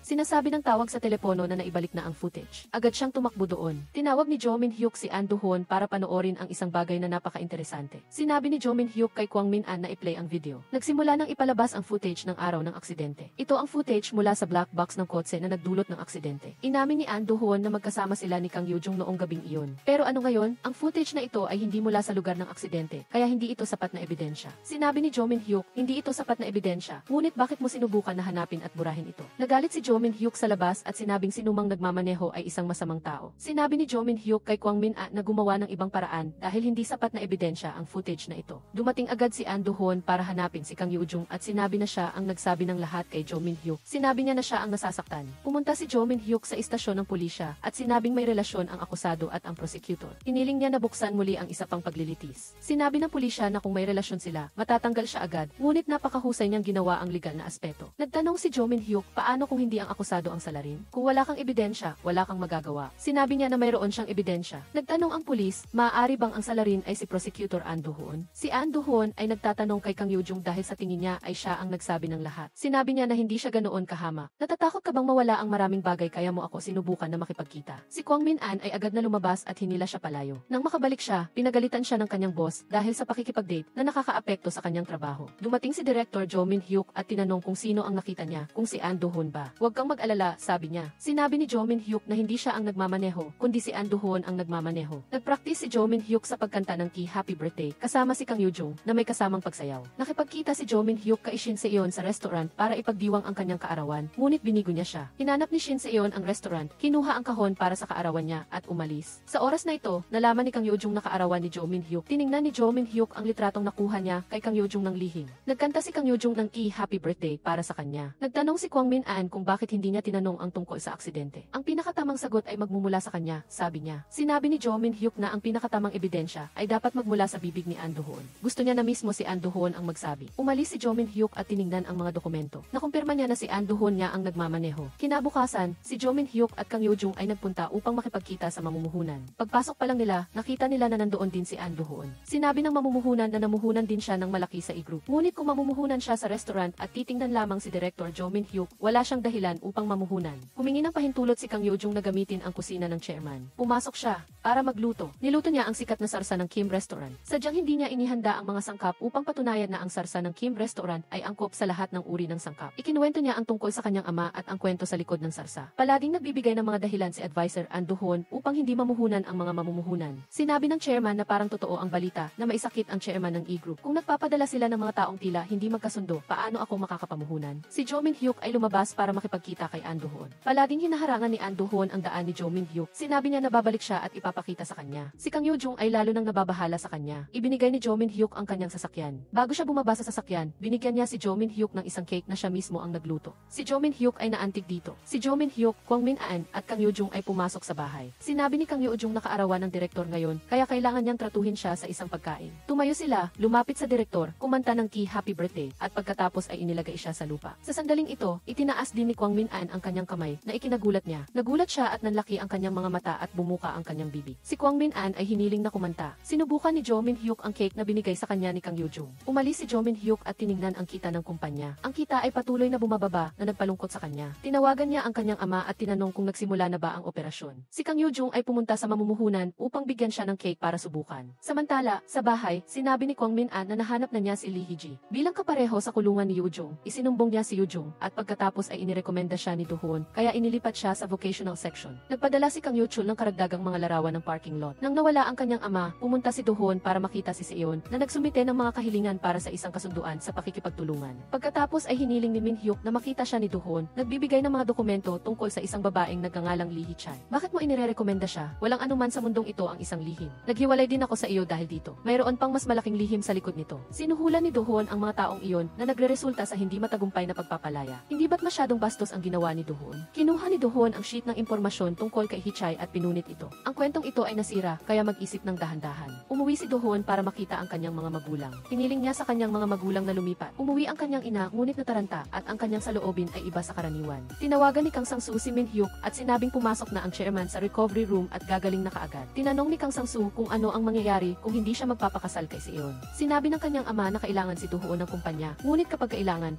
pa rin siyang sipain palabas. Si Min-hyuk ay binigyan ni Seon ng isang birthday party kung saan si Yoo-jung ay nagtatrabaho bilang isang waitress. Nagalit siya at tinanong si Seon kung ano ang gusto nito, ngunit dahil sa reputasyon ay binigyan niya ito ng daan. Mali si Seon at pinuna si Yoo-jung ng husto. Naunawaan ni Min-hyuk kung ano ang gustong gawin ni Seon pagkatapos ng party. Nagtulungan silang apat na mag-usap tungkol sa nangyari. Umalis si Yoo-jung at inihatid siya ni Min-hyuk pauwi. Pag-uwi nila, puwersahang hinalikan siya ni Min-hyuk sa kotse, pero umiwas siya at pumalag. Mahal ka na niya talaga. Pag-uwi, inisip ni Min-hyuk ang pahayag ni Yoo-jung. Agad niyang hiniling kay Kang Sang-soo na hanapin ang driver ng truck dahil siya ang tanging saksi sa pangyayari. Pagkatapos ay passionately naghalikan si Min-hyuk at Yoo-jung. Ngunit si Yoo-jung ay umiiyak na punong-puno ng luha. Sa isang western restaurant, kailangang aliwin ni Yoo-jung ang isang sanggol na umiiyak at tinatawag ang ina nito. Nang makita kung paano inalo ng ina ng sanggol ang sanggol, umiyak siya dahil naaalala niya ang kanyang anak. Dumating si Min-hyuk at binigyan siya ng isang baso ng tubig para hindi siya mapagod. Ibinigay niya sa kanya ang kontrata sa mamumuhunan upang makita. Napirmahan mo ang kontratang ito dahil sa kanya. Sinabi ni Min-hyuk na kopyahin niya ang kontrata at ipakita ito kay Do-hoon. Kinabukasan, pumunta si Yoo-jung sa opisina ni Do-hoon. Inilagay niya ang kontrata sa mesa at sinabing simula ngayon ay magtatrabaho na siya doon. Tinanong siya ni Do-hoon kung ano ang gusto niya, kung gusto ba niyang bayaran siya. Sinabi niya ang buong katotohanan na pinaghiwalay niya sila ng kanyang ina at siya mismo ang walang awa na nanood sa kanyang ama na mamatay. Nagalit si Do-hoon at pinunit ang mga dokumento. Palaging inaalagaan ni Min-hyuk si Yoo-jung sa bawat maliit na detalye. Natatakot siya na baka mawala siya sa harap niya. Tinawagan ni Yoo-jung ang isang kakilala at hiniling na mag-imbestiga sa kaso noong araw na iyon sa oras ng trabaho. Si Kang Sang-soo. Dumating siya upang ipaalam sa kanya na malubha ang sakit ni Min-hyuk. Agad siyang tumakbo upang dalawin siya, pinunasan siya ng tuwalya at nilutuan siya ng lugaw. Nag-usap sila ng malalim at hiniling niya sa kanya na huwag siyang iwanan. Magkasama sina Kang Sang-soo at Do-hoon na sumakay sa elevator. Sinabi ni Kang Sang-soo na alam niya kung sino ang nagpakalat ng balita na maisakit ang chairman. Si Do-hoon ay nagpakita ng takot sa kanyang mukha. Sina Min-hyuk at Seon ay nagdaos ng press conference. Pareho silang ayaw, ngunit kailangan pa ring umarte sa harap ng media. Sina Do-hoon at Yoo-jung ay naging magkaaway na ngayon. Sinabi ni Do-hoon na kailangang humingi ng tawad ni Min-hyuk kay Chae-ha para maging mapayapa ang B-group. Pumunta si Yoo-jung upang humingi ng tawad sa kanya para kay Min-hyuk. Pag-uwi niya, nakita niya si Min-hyuk na naghihintay sa kanya sa harap ng gate. Ibinigay niya kay Min-hyuk ang mga mahalagang dokumento para sa kumpanya. Nagtataka si Min-hyuk kung paano niya ito nakuha. Kinabukasan, ipinaalam kay Min-hyuk ang masamang balita. Si Yoo-jung ay nakipagkita kay Chae-ha. Agad na hinanap ni Min-hyuk si Yoo-jung. Ginawa niya ang lahat para sa direktor. Sinabi niya na simula ngayon, hindi na siya luluhod sa harap ng sinuman. Natatakot siya na mahihirapan ang direktor dahil sa kanya. Bumalik na ang chairman at mukhang mas mahina. Nagtanong si Min-hyuk tungkol sa kanyang kalusugan. Sinabi niya na dapat siyang maging mas maingat. Ipinaalam ng mayordomo ang panloob na sitwasyon sa chairman. Hiniling ng chairman kay Do-hoon, Seon, at Yoo-jung na umupo sa mesa. Sinabi ng chairman na si Yoo-jung ay tila ang taong tumulong ng husto kay Min-hyuk, ngunit maaari na siyang huminto ngayon. Hiniling ng chairman kay Yoo-jung na lumayo kay Min-hyuk. Lumabas si Min-hyuk, sumigaw, at hinila ang kamay ni Yoo-jung palabas. Lubhang naapektuhan si Min-hyuk sa nangyari. Lumabas si Do-hoon at sinabi kay Yoo-jung na huminto. Inulit niya ang kwento tungkol sa kanyang ama at sinabing alam na niya ang buong katotohanan. Sa loob, idineklara ni Min-hyuk na hindi na siya magpapakasal. Wala na siyang kailangan dahil dito. Nagalit din ang chairman. Hiniling niya na walang sinuman ang dapat nasaktan ang babaeng iyon. Pumunta si Min-hyuk sa bahay ni Yoo-jung. Kumatok siya ng malakas at hiniling na buksan niya ang pinto. Pagkatapos ng matagal na pagkatok, sa wakas ay sumagot siya. Natatakot siya na baka tumakbo siyang muli. Sinabi niya kung bakit kailangan niyang tiisin ang sama ng loob upang makasama siya. Sinabi niya na ginamit lang niya siya para pabagsakin si Do-hoon. Hiniling niya na huminto na siya. Sinabi niya na nangyari ang insidente. Kung nag-ingat lang siya ng kaunti, si Hee-jin ay nasa tabi niya. Natatakot siya doon kaya palagi siyang umiiwas. Sinabi ni Yoo-jung na ayaw na talaga niya siyang makita. Inihayag ni Kang Sang-soo na natagpuan na ang truck na muntik nang bumangga kay Yoo-jung. Kinabukasan, pumunta si Yoo-jung sa puntod ni Hee-jin upang makipag-usap. Pagkatapos ay umupo siya sa gilid ng ilog upang pagmasdan ang kalangitan at hayaang dalhin ng hangin ang kanyang kalungkutan. Nang aakyat na sana siya sa bus pauwi, hinila ni Min-hyuk ang kanyang kamay pababa at mahigpit siyang yakap. Kinabukasan, iniuwi ni Min-hyuk si Yoo-jung. Nagpaalam siya sa kanya para makipagkita sa isang mahalagang tao. Hiniling niya sa kanya na manatili roon doon at huwag pumunta kahit saan. Umuwi si Min-hyuk, lumuhod sa harap ng kanyang ama at sinabing hindi siya magpapakasal at pagkatapos ay umalis. Sinabi ng chairman na nagbago siya dahil sa babaeng iyon. Hiniling ng chairman na alamin ang pagkatao ng babaeng iyon. Sa oras na ito, si Kang Sang-soo ay nag-imbestiga sa truck noong araw na iyon. Kinumpirma niya na totoo ang sinabi ni Yoo-jung.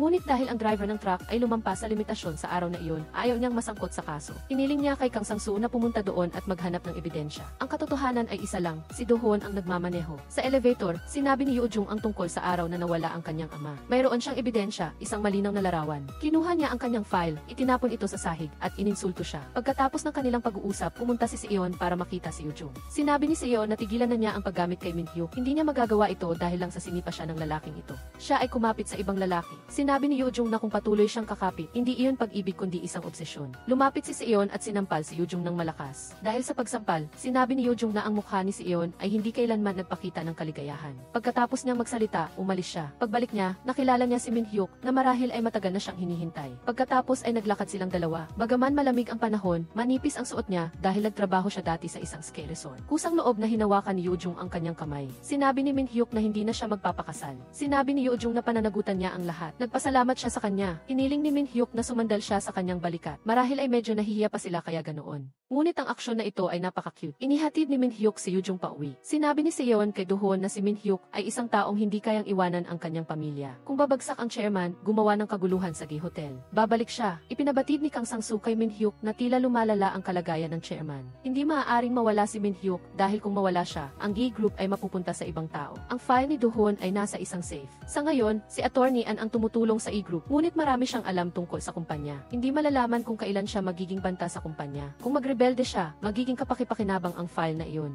Narinig ni Yoo-jung ang buong kwento mula sa gilid. Lumingon siya at nakita niya si Min-hyuk. Agad na hinanap ni Min-hyuk ang file ni Do-hoon. Pumunta siya para makita si Seon at tinanong siya kung bakit niya ginawa iyon at kung ano ang kanyang layunin. Sinabi niya na ang lahat ay para sa kanya dahil mahal na mahal niya siya. Ngunit humingi ng paumanhin si Min-hyuk, tumalikod at umalis. Hindi sumuko si Seon, umiyak at nag-alala. Pumunta si Yoo-jung sa bahay ng mga magulang ni Do-hoon para kumain. Ngunit sinabi ng kanyang mga magulang na hindi sila nagbebenta. Umalis si Do-hoon sa bahay at tinanong kung mayroon siyang karapatang pumunta doon. Nagsalita ang nanay ni Do-hoon at gusto siyang paalisin. Sabi ng nanay ni Do-hoon, may ibang babae na kakaiba sa kanya. Siya ay isang pintor. Sinabi ni Yoo-jung na hindi sila magkasundo. Hinila ni Do-hoon siya palabas upang makipag-usap. Binalaan kanya na hindi sapat ang mga iyon bilang ebidensya. Nagbanta si Yoo-jung na ipapalabas ang mga ito sa media dahil gusto niya iyon. Sinabi ni Do-hoon na pababagsakin niya si Min-hyuk at ang Gay Group. Sinabi niya na dadalhin kanya sa korte at kailangang aminin ang kasalanan na ginawa mo. Nag-uusap ang lahat sa Western Restaurant na matatanggal sa trabaho ang manager. Ibabenta ang tindahan sa ibang partido at natatakot sila na mawala ng trabaho. Pumunta si Min-hyuk kay Do-hoon at binigyan siya ng mga dokumento. Inulit niya ang kwento tungkol sa aksidente noong taong iyon. Ibinigay niya kay Do-hoon ang recording tape ng track para makinig. Tiyak na si Min-hyuk ay napaka-interesante nito. Marahil ay nahihiya siyang balikan ang lahat ng ginawa niya. Pagkatapos ay umalis siya, iniiwan ang lahat ng ebidensya sa mesa.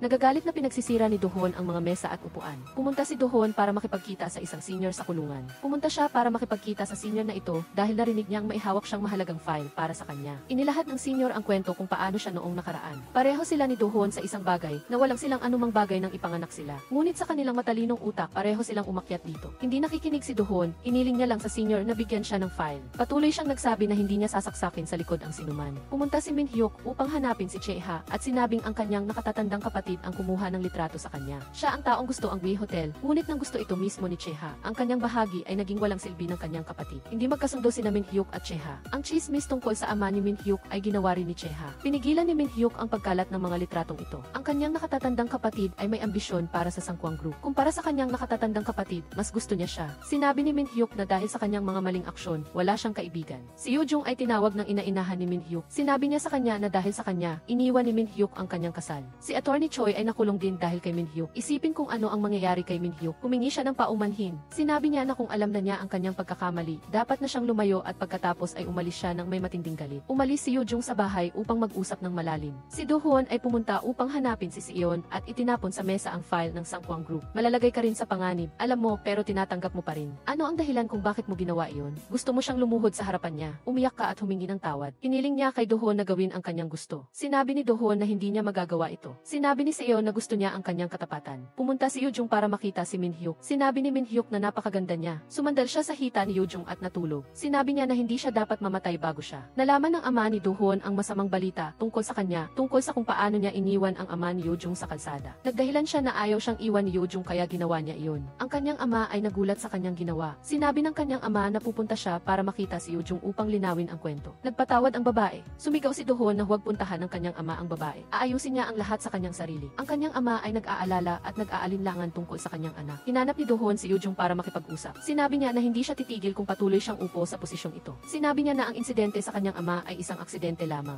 Ngunit itinanggi niya iyon. Kung saan man siya pumunta, kakalat niya ang balitang ito. Lumuhod si Do-hoon at humingi ng paumanhin. Nagtakda siya ng isang pulong sa kanya sa opisina ng taga-usig, isang pamilyar na lugar. Kumuha si Sangkwang ng isang balde ng tubig at ibinuhos ito sa kanyang ulo at pagkatapos ay ininsulto siya sa hindi pagkakaroon ng kahihiyan. Tumayo siya at habang siya ay papalabas, idinagdag niya ang tungkol kay Lee Hee-chae, ang taong isinulat niya ng isang rekomendasyon, kaya tila napakabuti ng kanilang relasyon. Tumahimik siya at umalis. Lumuhod si Yoo-jung sa sahig. Pumunta si Seon upang makita ang ama ni Min-hyuk na mas lumala ang sakit. Gusto niyang magpakasal sa kanya, ngunit hindi siya pumayag. Nagpasalamat siya sa kanya sa pagiging nasa tabi niya, ngunit hindi siya maaaring magpakasal sa kanya. Ngayon, sinabi ni Seon na gusto niyang magpakasal siya sa kanya upang makita siya na nagdurusa habang buhay. Pumasok si Do-hoon at itinapon sa mesa ang file ni Attorney Choi. Si Attorney Choi ay nanuhol at kung magiging pampubliko ang mga kalahok, magiging sanhi ito ng malaking gulo. Sinabi ni Do-hoon na siya lang ang makapagtatanggol kay Min-hyuk. Habang nagsasalita si Do-hoon, tinawagan niya si Yoo-jung upang bigyan siya ng pressure. Tinawagan ni Do-hoon si Yoo-jung habang nakikipagtalo siya kay Min-hyuk. Sinabi ni Seon na silang dalawa ay makukulong. Sinabi ni Min-hyuk kay Do-hoon na huwag na siyang abalahin pa ni Yoo-jung. Piliin mo ang iyong dakilang pag-ibig o piliin ang kapangyarihan. Ngunit tila hindi pipiliin ni Min-hyuk ang Mi-group. Kinuha ni Do-hoon ang telepono at tinakot si Yoo-jung. Kaya, ano ang gusto mo ngayon? Pinatay ni Do-hoon ang telepono. Agad na tinawagan ni Yoo-jung si Min-hyuk at tinanong kung okay lang siya. Sinabi ni Min-hyuk na huwag niyang pansinin ang sinabi ni Do-hoon at gawin ang kailangan niyang gawin. Kailangan niyang maniwala na hindi siya madaling babagsak. Kung naniniwala siya, dapat niyang ipagpatuloy ang ginagawa niya. Ipinahayag ni Min-hyuk kay Do-hoon na hindi sila magkapareho. Bukas, pupunta siya para makita ang ama ni Seon at tanggihan ang balitang ito. Tanggihan niya ang lahat ng mga issue. Siya ang mananagot. Gagawin niya ang lahat upang hindi siya malungkot. Sinabi niya kay Do-hoon na huwag niyang galawin ang Sangkwang Group. Nagbabalaan ang dalawang ito. Pumunta si Yoo-jung upang makita si Min-hyuk. Nagkumustahan sila at niyakap ang isa't isa. Bukas, ipapahayag ni Min-hyuk na kakanselahin niya ang kasunduan sa kasal. Ito ay kanyang sariling pagpili at walang kinalaman sa sinuman. Nagbigay si Do-hoon sa isang mamamahayag ng isang malaking balita. Ang anunsyo ng pagkansela ng kasunduan sa kasal ay pinigilan ng chairman. Sinabi ng chairman sa kanya na itigil na niya ito at iwanan na si Yoo-jung. Ngunit sinabi ni Min-hyuk na siya ay mahalaga sa kanya at hindi niya siya maaaring iwanan. Bumalik si Min-hyuk sa kumpanya at hiniling na magdaos ng press conference upang pabulaanan ito. Hiniling niya kay Kang Sang-soo na makipagkita kay Do-hoon. Hindi niya maaaring hayaan na lang ang lahat. Pumunta si Yoo-jung para makita si Do-hoon.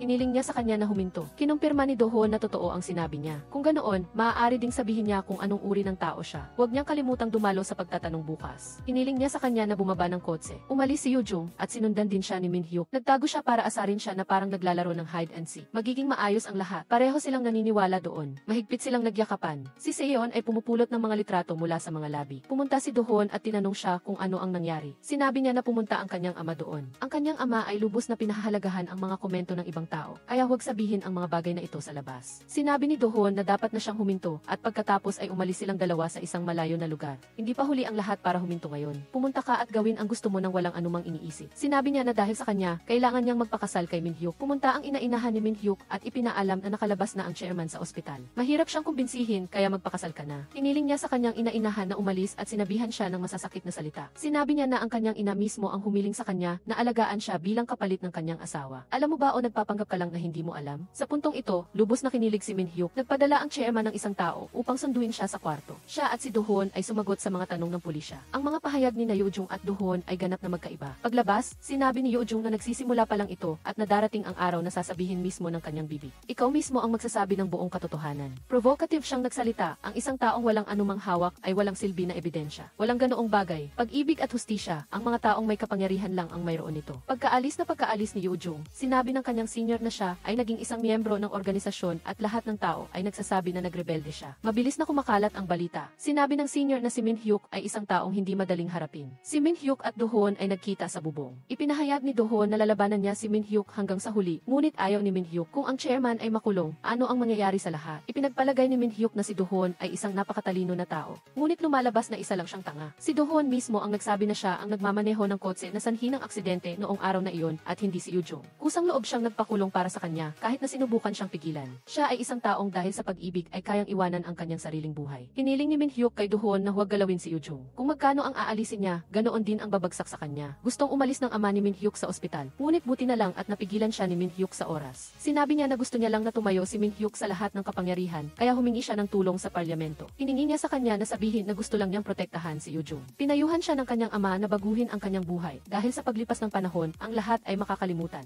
Inulit ng ama kung ano ang nangyari sa E-group noong nakaraan. Hiningi ng ama sa kanya na protektahan ang E-group para sa kanya. Ipinakita ng ina-inahan ang kanyang sarili. Hiniling ni Yoo Jung na lumayo siya kay Min Hyuk dahil lumalala ang sitwasyon ng kumpanya. Hindi ba niya gustong makita siyang makulong tulad ng ginawa niya noon? Si Min Hyuk ay hindi isang taong nagtatapon sa kanyang ama at sa E-group. Umuwi si Yoo Jung at tinawagan si Min Hyuk na nakipagkita sa kanya bukas sa puntod ng kanyang ama. Sinabi niya sa kanya na tumingin sa kasalukuyan at aalis siya para makagawa siya ng kanyang sariling karera. Ngunit sinabi niya na ang kailangan niya lang ay ang babaeng mahal niya sa kanyang tabi. Pagbalik sa hotel, hiniling ni Do Hoon kay Min Hyuk na pumunta sa korte upang magbigay ng pahayag. Ibinato ni Min Hyuk ang recording tape at maraming naugnay na dokumento sa mesa. Umiti siya. Walang awa. Dinala ni Min Hyuk si Yoo Jung upang magsaya sa buong araw ngayon. Pumunta sila sa isang pagoda upang magdasal. Magkasama silang kumain at nagsaya. Pag-uwi sa gabi, niluto ni Yoo Jung ang pagkain ni Min Hyuk. Sinabi ni Yoo Jung kay Min Hyuk na ngumiti para maging magandang alaala ang araw na ito. Nag-usap sila ng masaya. Inalis niya ang damit ni Yoo Jung at inilagay ang kanyang labi sa kanyang paso. Nagpalitan sila ng matamis na halik. Nanatili sila sa isa't isa noong gabing iyon. Kinabukasan, unang umalis si Yoo Jung. Iniwan niya ang isang liham na nagpaiyak sa kanya ng husto. Sa bahay ni Do Hoon, maraming mamamahayag ang dumating dahil sa presensya ni Yoo Jung. Sinabi ng kanyang ina, ayaw mo bang makita si Sunny? Nang marinig ang pangalan ng kanyang anak, umiyak siya sa sakit. Ipinakita niya sa kanya ang isang litrato ng kanyang anak. Si Sunny ay buhay pa. Ginamit ng kanyang ina si Sunny bilang kalasag para sa bagay na ito. Kahit anong mangyari, kailangan nating mabuhay. Nagulat siya at nasaktan at hiniling sa kanyang ina na ibalik ang kanyang anak. Bakit mo ginawa iyon? Kinabukasan, nalaman niya na buhay pa ang kanyang anak. Niyakap niya ang kanyang anak. Nagtanong siya, si Sunny ba iyan? Sumigaw siya sa sakit. Nagtatago kayo ng mga plano, kaya alam mo ng malinaw. Ngunit niloko mo pa rin ako. Sinabi ni Yoo Jung sa lahat na hindi na siya kinikilala ni Sunny. Umiyak siya ng desperado. Maraming sinabi ang ama ni Do Hoon sa kanyang ina. Nakaramdam siya ng matinding pagkakasala kay Yoo Jung. Nang umuwi si Do Hoon, pinagalitan niya ang kanyang ina kung bakit niya ginawa iyon. Sa oras na ito, dumating din ang pulisya upang mag-imbestiga. Sinabi nila na ang pamilya ay nag-falsify ng death certificate at mga dokumento ng pag-ampon. Sa madaling salita, dadalhin siya sa himpilan ng pulisya. Ipinabatid ni Kang Sang-soo kay Min Hyuk na buhay pa ang anak ni Yoo Jung. Pumunta si Yoo Jung para makipagkita sa ina ni Do Hoon. Sinabi niya na gagawin niya siyang makulong para makita ng ina. Bakit mo ginawa iyon kay Sunny? Bakit mo kami pinaghiwalay ng aking anak? Dapat mo ring maramdaman ito ngayon. Sa sandaling ito, kailangan niyang maging malakas. Ang umampong ina ay humiling kay Yoo Jung na huwag kunin si Sunny sa kanila. Ngunit ito ang kanyang anak kaya hindi niya ito maaaring iwanan. Ang anak na babae ng chairman ay inanyayahan ang mayordomo na kumain ng birthday. Sinabi niya na ang kanyang ina ay kanyang ina-inahan, ngunit ina pa rin niya ito. Pumasok si Yoo Jung sa kwarto ni Sunny. Nakita niya ang pamilya na kumukuha ng litrato na masaya. Nagtanong ang kanyang anak kung sino si Yoo Jung.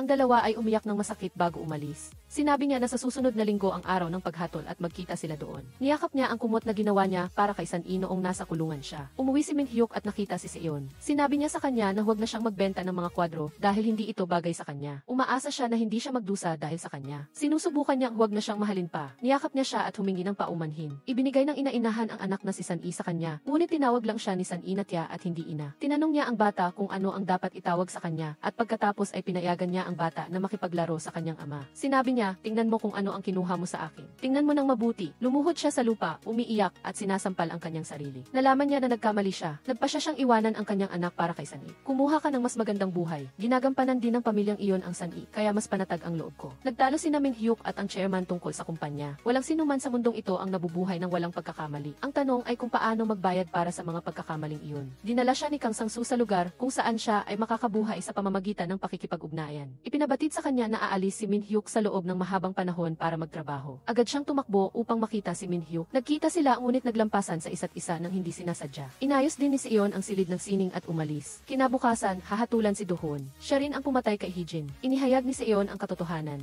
Ang pumatay kay Hee-jin ay hindi si Do Hoon kundi siya mismo. Bago ang gabing iyon, nakipag-usap siya kay Hee-jin. Sinabi ni Hee-jin na mayroon siyang anak anak kay Min Hyuk. Sinabi niya kay Hee-jin na umalis sa lugar na ito. Ito ay isang babala. Akala niya magiging masaya siya kapag nakuha niya si Min Hyuk. Si Do-hoon ay isang taong kasangkot dahil lang sa lumitaw siya sa maling lugar at maling oras. Sinabi ni Do-hoon, bakit lahat ng malas ay bumagsak sa akin? Nagpasalamat siya kay Seon at nagpaalam sila sa isa't isa. Pumunta si Do-hoon sa korte upang simulan ang pagbabayad para sa kanyang mga kasalanan. Inamin niya ang lahat ng kanyang ginawa. Binayaran niya ang lahat ng kanyang mga kasalanan. Naalala niya kung ano ang nangyari noong gabing iyon. Bumalik sa kanya ang lahat tulad ng isang mabilis na pelikula, ang kaso 4 na taon na ang nakakaraan. Nakita niya ang sinaksak ngunit tumakas. Si Min Hyuk ngayon ay nagtatrabaho ng husto sa construction site. Si Yoo Jung ay naging may-ari ng isang bakery. Si Attorney Choi at ang anak na babae ng chairman ay naging magkasintahan. Gusto ng chairman na ibigay kay Min Hyuk ang kumpanya dahil siya lang ang kanyang nag-iisang anak. Ang kanyang anak na babae ay gustong magpakasal kay Director Choi, ngunit malayo ang kanilang agwat sa edad. Sinabi niya na tiyak na kinuha niya ang saloobin ng kanyang ina. Si Do-hoon ay nakakulong na ngayon. Mayroon siyang numero na 2008. Nakatanggap siya ng liham mula sa isang tao. Si Yoo Jung ay nagbukas na ng isa pang coffee shop at maraming tao ang pumupunta upang batiin siya. Pumasok siya sa loob at nakita muli si Min Hyuk pagkatapos ng maraming taon. Binuhat siya ng lalaki sa mesa. Hindi na siya direktor, kaya hiniling niya sa kanya na tawagin ang kanyang pangalan, Min Hyuk. Sila ay lubos na umiibig sa isa't isa. Ngayon, wala nang luha na dapat ibuhos. Ang mga may kasalanan ay kinailangan ng aminin ang kanilang mga kasalanan. Ang pelikula ay nagtatapos dito. Kung nagustuhan mo, bigyan mo kami ng like at subscribe para matanggap ang pinakabagong mga abiso sa lalong madaling panahon.